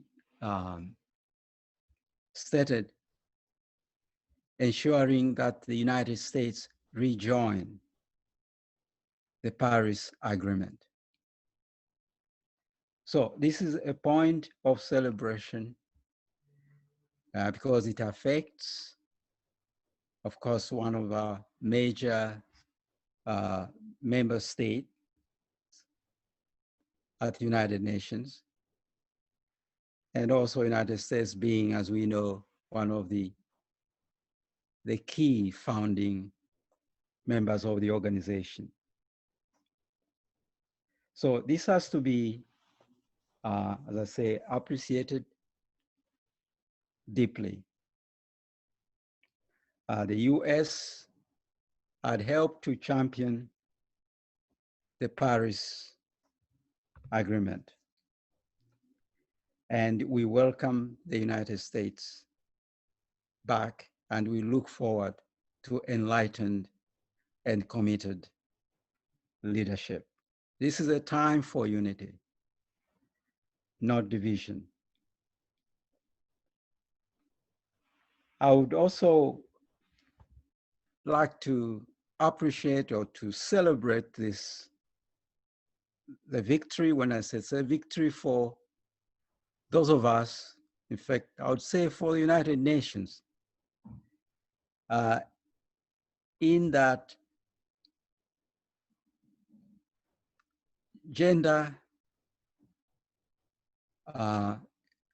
equality and empowerment of women and girls has become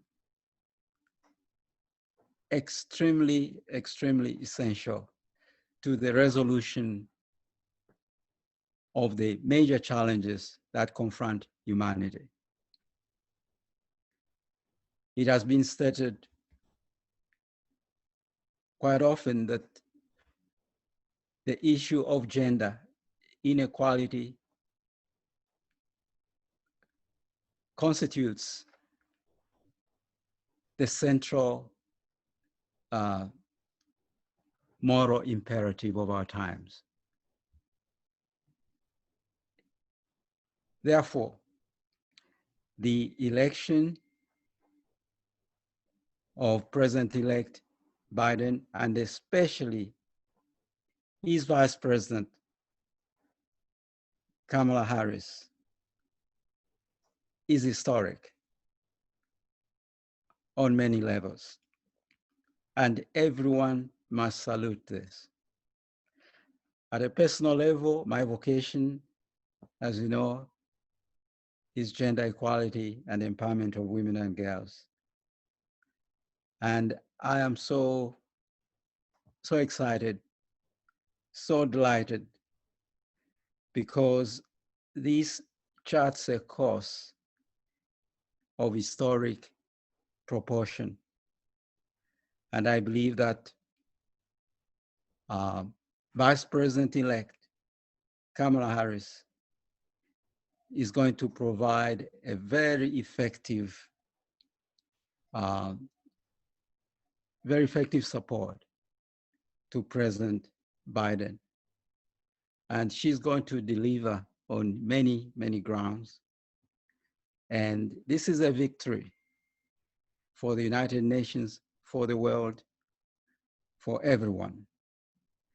I believe very strongly that the world will be a much better place when we finally ensure that our women enjoy the privileges that they deserve in high levels of decision-making and leadership.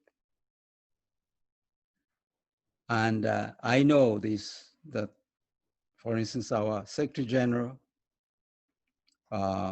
shares this point as well. And he, Secretary General Guterres, has in fact ensured that in his office and in the Secretariat, there is gender parity. So I'm saying we need to celebrate what's happening in the United States. The United States needs the support of our global community. We need the United States to encourage the nation to move towards healing and reconciliation, because the United States is important. It's the largest, as you know, economy in the world. And also it bears a large responsibility for the climate crisis that we face. So this is extremely important achievement. I would also, at the same time,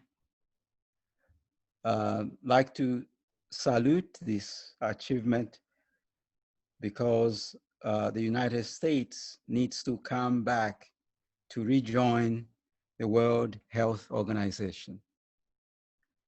And President-elect Biden has stated to that effect. I was privileged when I served as ambassador to the UN office and international organizations to be accredited to WHO. And this organization has played a very important role in coordinating world response to the COVID-19 pandemic. So this is again a very important development. We are living at a time of, I would say, quadruple pandemics. Right now we are addressing climate change, but at the same time, we have these other pandemics. There is the economic depression, the worst since the last depression we had.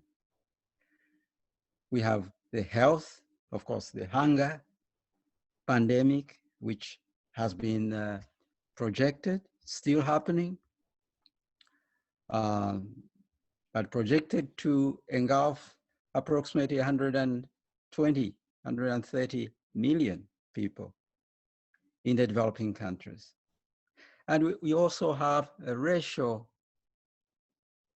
I'll say, pandemic, the racism and discrimination, and that afflicts the world, especially here in the United States, for 101 years, the systemic and the institutional racism. Now, all these pandemics, their impacts are interconnected, and they end up disproportionately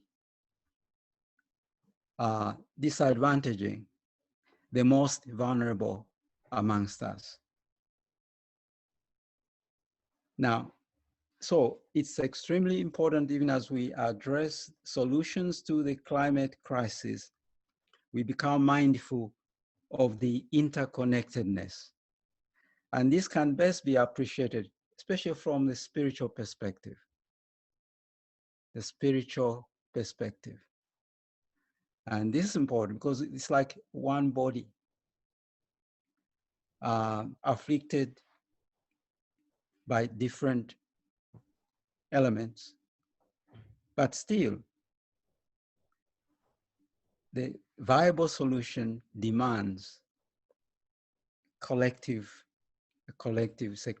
response that can be effective, and therefore unity, solidarity, compassion, loving kindness. That's what, in fact, I'm glad to say, we are seeing this. We are seeing this. And it's evident that the spiritual dimension is extremely, extremely important. I'll, just quote perhaps one of my heroes. He was a UN, United Nations official, one of the authors of the UN Charter, and especially credited with the drafting of the articles of the Charter pertaining to non-governing territories. And this man, a special man, and he served as an advisor to the US delegation to the San Francisco conference. And so he was very instrumental. He was a giant, I would say. He was the first African American to earn a doctorate from Harvard. And he was someone who, when he drafted, especially if you look at the Charter of the United Nations, this Article 73, pertaining to non-governing territories, Article 73 called on the colonial powers to ensure, to commit, to ensure the best interests of the governed. That was the core. At the time it was drafted and it was being negotiated, just a little bit of history. The colonial powers, especially Britain, and also France, but in particular Britain, they didn't look at it kindly. They thought this was too demanding, etc. But to cut a long story short, the articles were adopted, accepted finally. Not least because the colonial powers at the time did not expect decolonization process to take a short, to be accomplished in a short time. Perhaps they expected maybe 100 years. Remember, this was back around 1943, etc., 45. So, but what really happened was a miracle, because within a decade, the decolonization process positively affected close to 100 territories, including, of course, the trusteeship. Now, this man later on, 1946, a year after he was, after the birth of the United Nations, joined the United Nations, and later rose to the position of Undersecretary General. And he was, as Undersecretary General, he became the United Nations chief negotiator of international disputes. And in 1950, he was awarded the Nobel Peace Prize, the first African American to earn the Nobel Peace Prize. And he was instrumental for establishing the peacekeeping operations. His name, Dr. Ralph Johnson Bunch. Now, I'm mentioning this, I'm paying tribute to him because at the same time, he was a giant. He fought for racial justice. And his contribution was invaluable. The first UN officials I've said to receive the Nobel Peace Prize. And his personality, his character embodied the values of the organization. And also, in particular, the need for global pandemics, global emergencies to be addressed from a global perspective. Now, the small quote that I want to share with you, now this is a quotation when he was receiving his Nobel Peace Prize. And it's sort of, it relates to the definition of peace. And he said this, and I'm quoting, sort of paraphrasing. For peace to have meaning, for those who have known only suffering in peace or war, it must be translated in bread or rice, shelter, health, education, human dignity. That's the essence of peace, holistic peace. And even as we discuss here, solutions, viable solutions, effective solutions to climate change, let us become mindful of our interconnectedness, our common humanity, our shared values, moral, spiritual values, ethical principles of love, joy, peace, patience, compassion, empathy, forgiveness, reconciliation, self-control, etc. Now, that should be the heart, in my view, the call of our response. And this is where I believe we need the active involvement of our spiritual leaders, people of faith, grassroots organizations, the indigenous peoples.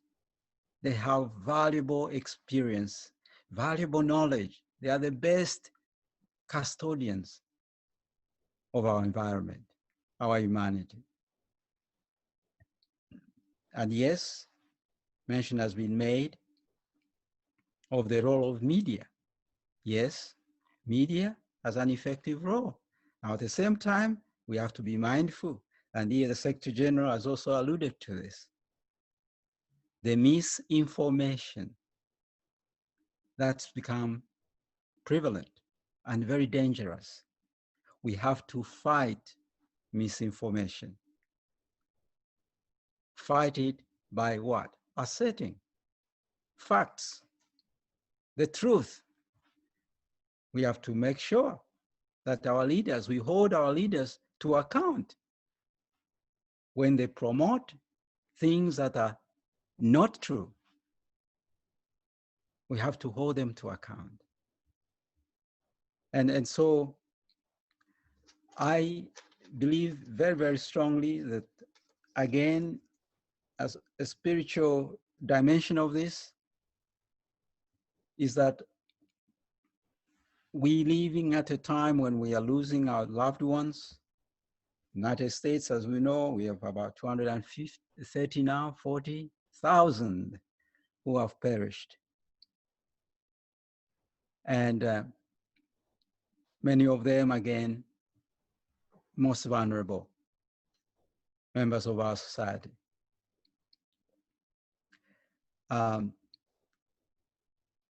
This is a very challenging time, and it brings to mind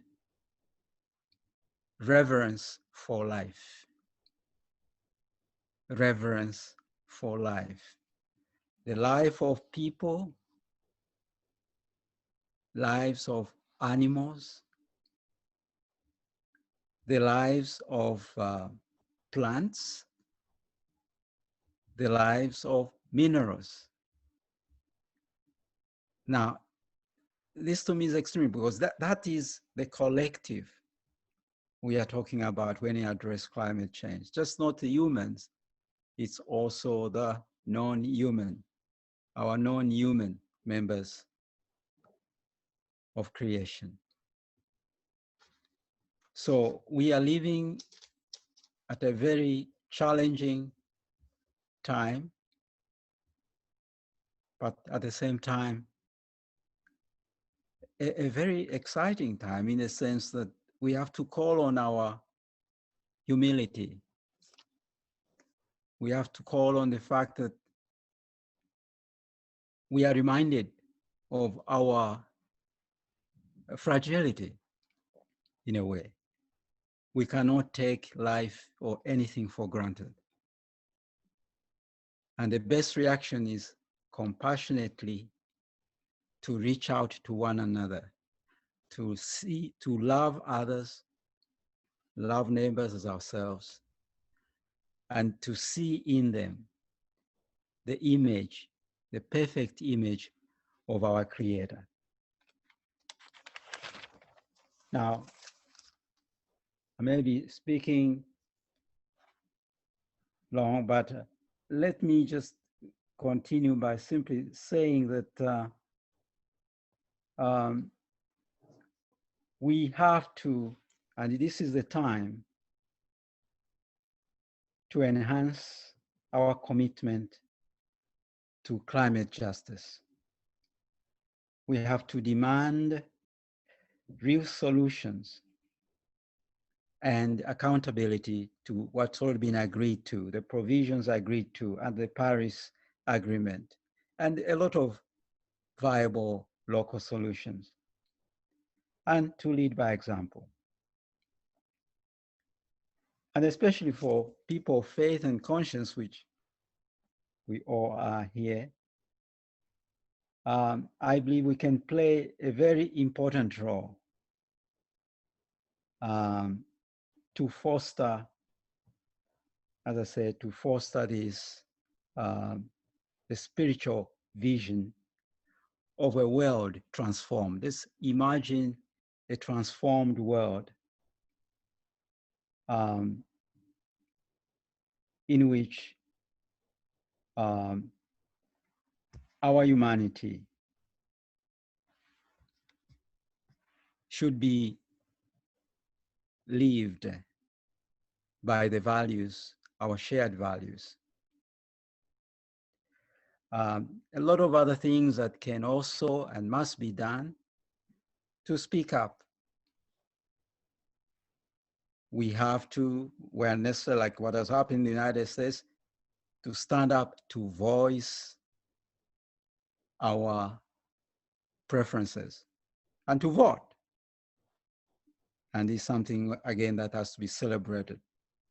The people in the United States rose up and they voted.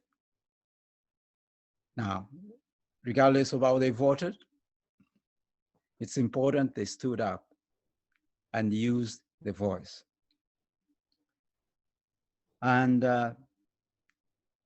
so the role of responsible civic, or civic responsibility is very cardinal. Just as with the spiritual values, it all starts with the individual. The individual is very important. The individual must exercise responsibility. Civic responsibility is sacred. Everything comes from the Supreme God. We have to live out our values. Some other things that need to be done, of course. For instance, now, a clarion call for no more fossil fuel infrastructure. We are in the transitioning, and I'm glad even that the incoming Biden administration is committing to doing that. Commit to a transition to no fossil fuel infrastructure. At the same time, no to tropical deforestation or related financing. A demand for 100% renewable energy for everyone, and especially for the 800 million or so people across the world who lack energy access. Green jobs to rebuild the world's infrastructure and help the people recover from the COVID economic depression. It's also important to reiterate and to highlight the need for wealthy countries to lead the way and ensure that they live by their commitments that reflect their responsibility for the climate crisis that we face. As it's a term that's used for equal but differentiated responsibility. And also for the developing countries, especially the least developed, landlocked and island developing countries, to be granted the assistance that they need to alleviate the climate-fueled disasters. Now, if I may just end by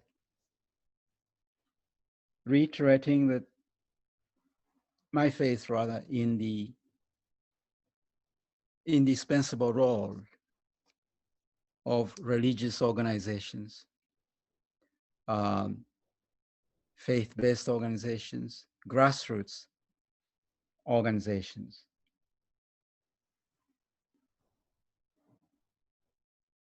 It's extremely important.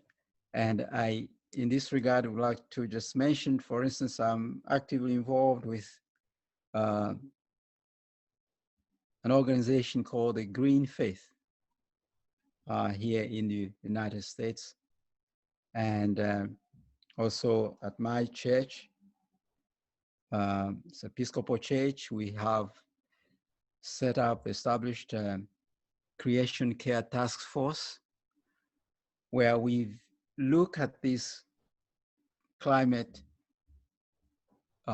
issue from a spiritual perspective. And this is extremely important. We have a critical role to play, promoting at least the gospel, the message of the gospel. When I say the gospel, of course, what is preached, adhered to in different religious organizations. We have to share that compassionately in love with others from a perspective of protecting our common home. And Green Faith, for instance, has become one of the founding grassroots partners in 14 countries. And we're coming together as a Green Faith International Network to kickstart a new era of sort of global multi-faith climate action. Now, this can be done by other institutions, organizations as well. We have to look at these crises, the global emergencies across the board, and share insights. And this, especially now with social media, with the young people, very, very active. We have to break barriers, things that have tended to divide us, to separate us. We have no excuse now.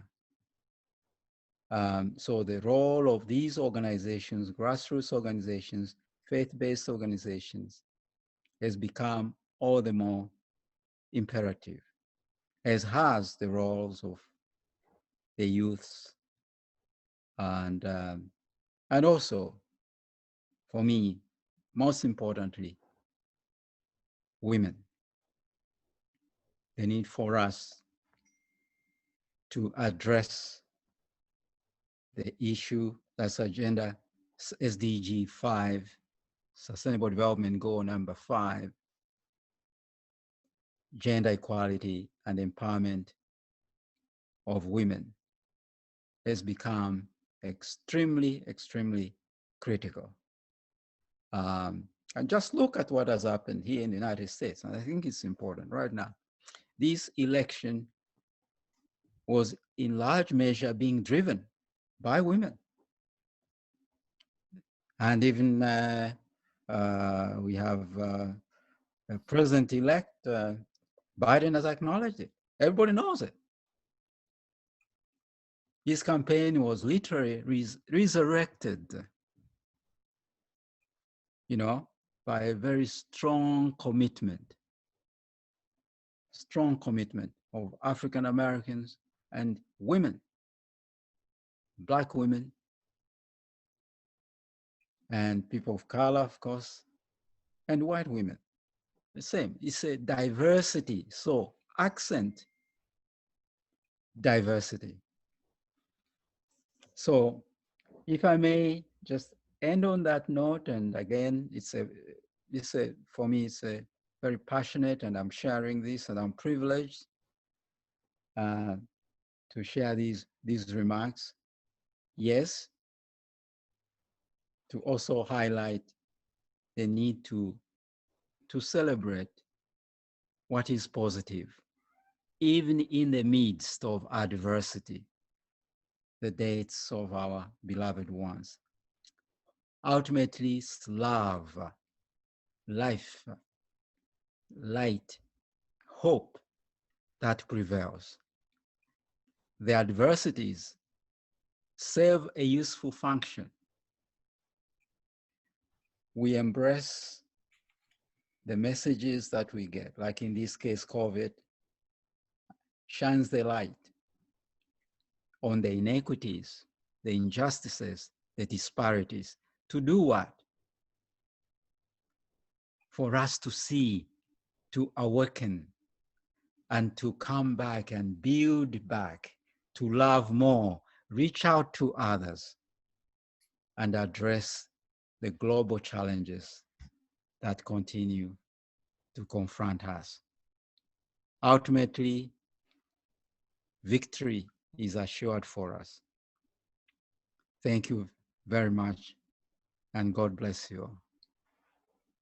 Thank you, Ambassador, for sharing all your wisdom, especially knowledge from the UN, what you went through it. It's interesting to hear. A lot of time we speak as a friendly way, but we won't hear all the stories, you compress everything in one form. And I appreciate your time you're spending with us, sharing, be part of this moment. I know 367 people are watching this live stream, and we had over 50 people in and out within this 2.5 hours. That's a good news. And I saw 3 questions came on our chat box, and Chip comments answered to a lot of all of the questions. I saw that. And we have limited time. We have only 8 minutes to finish this meeting because I have another event at 2 o'clock. I want to invite Acharya Brahmananda. He's secretarial secretary of the Ananda Marga in New York. Because of his request, I put this program, even though we have different events related with this. This is my favorite subject, climate change. And one of our artists, he made 10 paintings on climate change last year, and he presented at the UN. And as a science student, I was so passionate into the climate activities. I spent 10 years with a scientific group in Kerala. Went all over in Kerala, and we spoke about this before all of this big movement happened, So when I came here, I was wondering how we can incorporate all of this stuff. And when we start movements at the UN, it's easy for us to mobilize, I'm glad Ananda Marga is part of this event as a correspondent. And I'm happy Harananda Simha is one of the official from Indian Railways, and Acharya Rudraanandaji from Delhi. I know it's over 12 o'clock in the midnight there. And Dhruva from Washington, and Remy is actually from Nigeria, but she's living here. And all of other members, one of the monks was here from Rishikesh. He has to go back, and they had to have another event tomorrow. And another speaker, Shashi Kumar, is working in the income tax department in Kerala. And they have so many raid and this and going on in Kerala. Last 2 weeks, there's a big issue going on. So everybody able to join here, I'm so happy, So I want to invite Acharya Brahmananda to say a few words.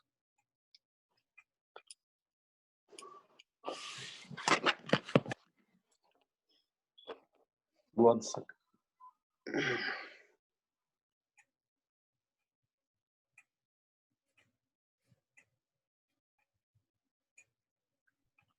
Unmute yourself.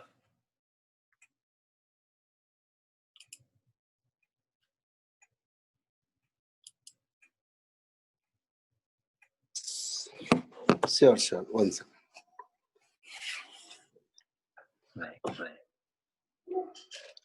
Namaskar. Sorry.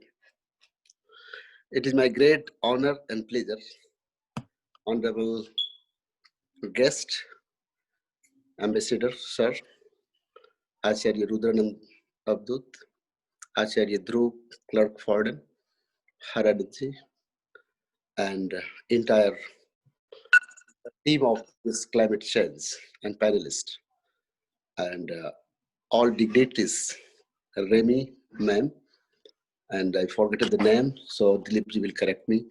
Later on, I will remember and tell before you all. So first of all, I congratulate and appreciate the agenda of UN, that UN has taken such a wonderful agenda to sustain the climate, because climate is the most important treasure for the human being. And this flora and fauna, because without the climate, you cannot survive. So climate has a boon and blessing of nature. That is the duty. This duty belongs to everybody to exercise.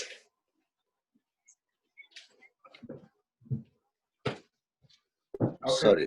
Exercise and also give some positive impact to the society, to avail the responsibility in order to establish the great infrastructure and also positive input and unique ideas.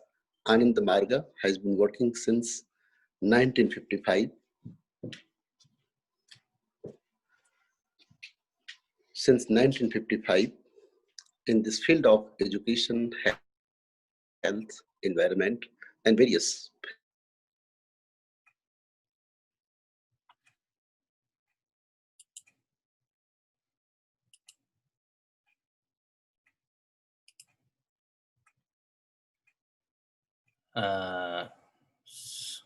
Seems like something happened to his phone. So I want to hear from Chip Cummins' last word. Chip Cummins, I know you are very active in this field. We are looking forward to your work with our new government and all of that stuff. Thank you. Thank you, Guruji. I'm so pleased to be able to hear Ambassador Chabala's wonderful words. I am deeply appreciative of you systematically, Ambassador Chabala, highlighting all of the essential points. And I would like to suggest that SDG number 5, the gender equity rebalancing, being one of the most important points, in that we have had 6,000 years of gender inequity that has translated, in my humble opinion, to the imbalance between humanity and Mother Earth. Let's not forget that this is Mother Earth. It is Mother Nature. The ocean is referred to as she. And we must now remember that there are half women and half men that comprise the total population of 7.5 billion human beings. So when we talk about renewable energy as a way of transitioning from taking the oil and the coal and the gas from Mother Earth, which is our ancestors, that is us, ultimately, the carbon, and along with the dinosaurs and the phytoplankton and all of the trees that have ever lived, and we burn it very quickly and begin to collapse the biosphere, that's committing ecocide on a mass scale. And each and every human being must take responsibility for their role in that. We all have a carbon footprint, as we know. Unfortunately, we Americans, who comprise 4% of the world's population, but have, we put up 25% of the carbon, and we also have 25% of the world's economy. That's very imbalanced, and it's unfair that Americans have 20 times larger carbon footprint than most of others. It goes down. And so to think that the responsibility for the solution rests with America. If you look at the chat box, I quoted Winston Churchill just now by saying his famous quote that America, will do the right thing after we have exhausted all of the other options. And so now we're seeing that in the final opportunity. As we know, the IPCC and the science indicates that we have 10 years to solve this problem. And our children are telling us this. Greta Thunberg, Shea Bastida, Alexandria Villaseñor, many, many others, 15-year-old, 10-year-old, 18-year-old are saying, what about me? Mommy, daddy, the house is on fire. Why are you not acting? You must act. And the American people this week said, yes, we must act by a very small margin. And yet we will now have a new president that understands these things and supported by a very strong woman who understands these things. And so my hope is that we will now go forward under the leadership of President-elect Joe Biden, Vice President-elect Kamala Harris, with their advisors, Secretary John Kerry, presidential candidate Tom Steyer, who are co-chairing the Climate Action Plan. I recommend that everybody read that very carefully to see how we are planning on spending the $2 trillion. It will take much more money than that to activate at the speed and scale necessary. We must mobilize like we have never before. Sometimes the analogy has been made that it's like when FDR in 1942 called the captains of industry in and said, gentlemen, I need 50,000 tanks, 100,000 battleships. And they said, oh, Mr. President, we can't do that. We're building cars, trucks, and buses. And he said, gentlemen, you don't understand. There's a moratorium on that now. And now you will be building the tanks and the jeeps and the planes.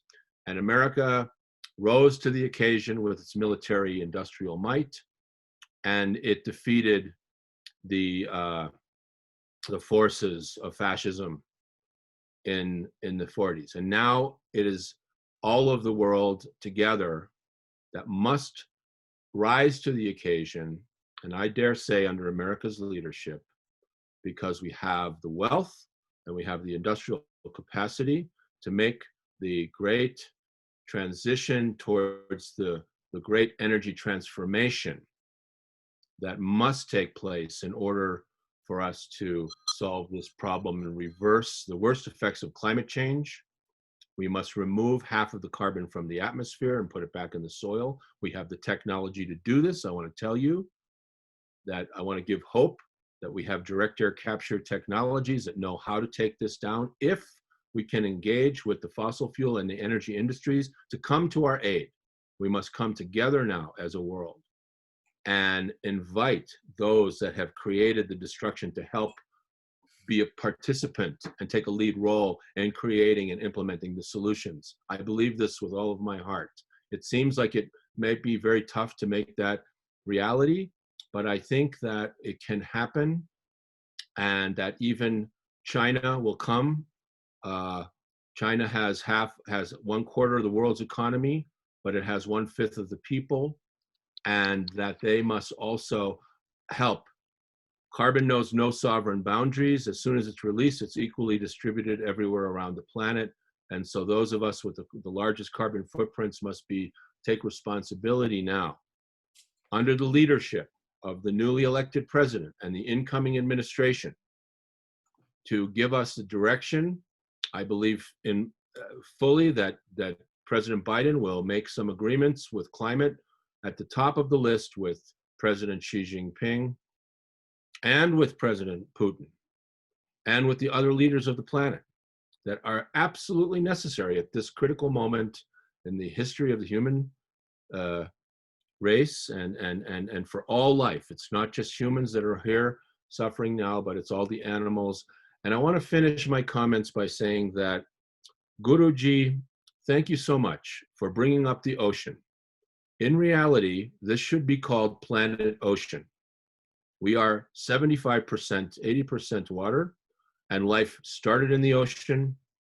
and that the ocean supplies 2 out of every 3 breaths that we breathe coming from the phytoplankton. That is, the ocean has absorbed as much carbon as she can without it being a massive problem for all of the life in the sea. 90% of the life on Earth lives in the sea.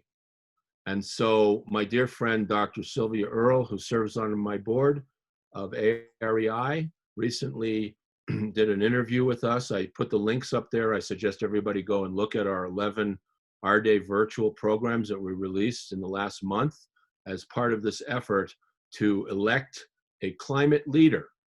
Climate is simply the number one existential crisis facing humanity because we're releasing it every day. I appreciate nuclear proliferation is a very big problem. I appreciate the human population is also a big problem, but we have to come to terms with this fact that on every day we release our contribution of greenhouse gases that build up on yesterday's, on last week's, last month, last year. If the earth were an apple, the atmosphere is the skin. That's how thick it is. And we have packed it full of greenhouse gases that are now, as we all know, creating these feedback loops that are forcing us into a decline in the degradation of our biosphere, our atmosphere, and in fact, we are dangerously close to committing ecocide. And finally, I want to recognize the indigenous peoples of the planet who are standing on the front lines of biodiversity. And all of their territories in aggregate contain the remaining natural world that supports life itself. If the oceans produce 2 out of 3 breaths that we breathe, then the trees and all the plants produce the other third of the oxygen. So we have to look at the Amazonia. We must also look at the left lung of the planet in the Congo of Africa, which is so important to maintain the integrity of our primordial forests. But not only there, we also must look at Alaska and the remaining rainforests of the temperate world. So I just want to thank you again, Guruji, for giving me an opportunity to speak today with Ambassador Chabala, all of the other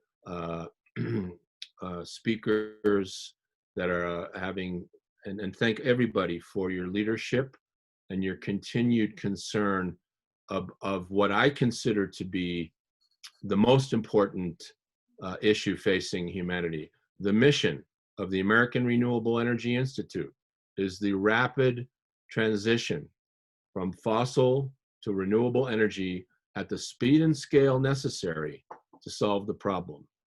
Thank you very much. Thank you, thank you. You know, we yogis, we try to live in simple way. We won't use that much energy for ourselves, only for these online programs. That's right. So we try to avoid unnecessary expenses. You know, we walk, maximum walk. You know, we take public transportations, eat less food, healthy food. Don't use any heavy duty medicines. We use natural medicines. And we try to avoid conflict with people. We stay away from those who come with the craziness, you know. But sometimes you have to face up certain situations, you know, even when you wear a cloth, we know we don't want to use this new age materials, but sometimes that is easy for us to move around, you know, to avoid other expenses. So we try to balance it. That's the way it is. I'm glad we had this wonderful time together, and a lot of people are watching.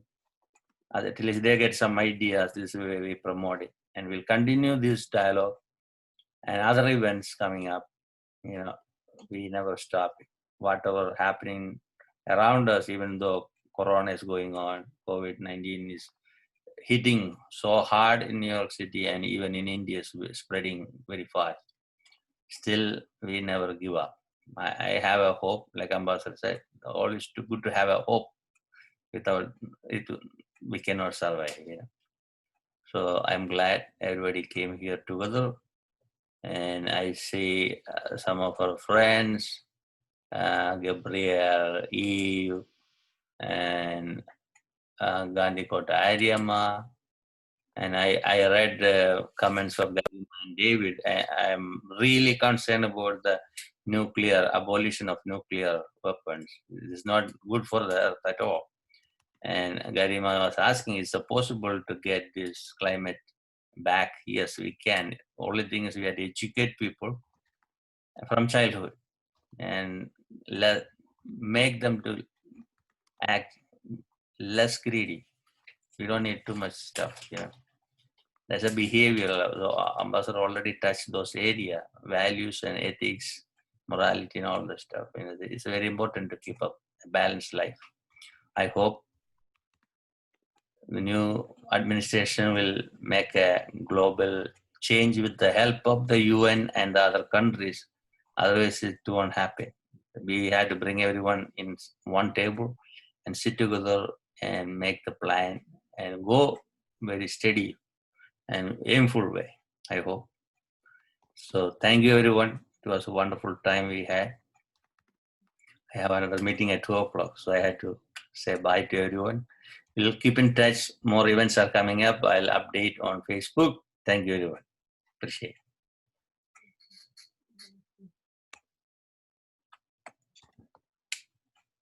We'll take a group picture too. Let us see, make a group picture. Okay, whoever is here, will take one. I'll put it on social media. Thank you, everyone. Have a wonderful day.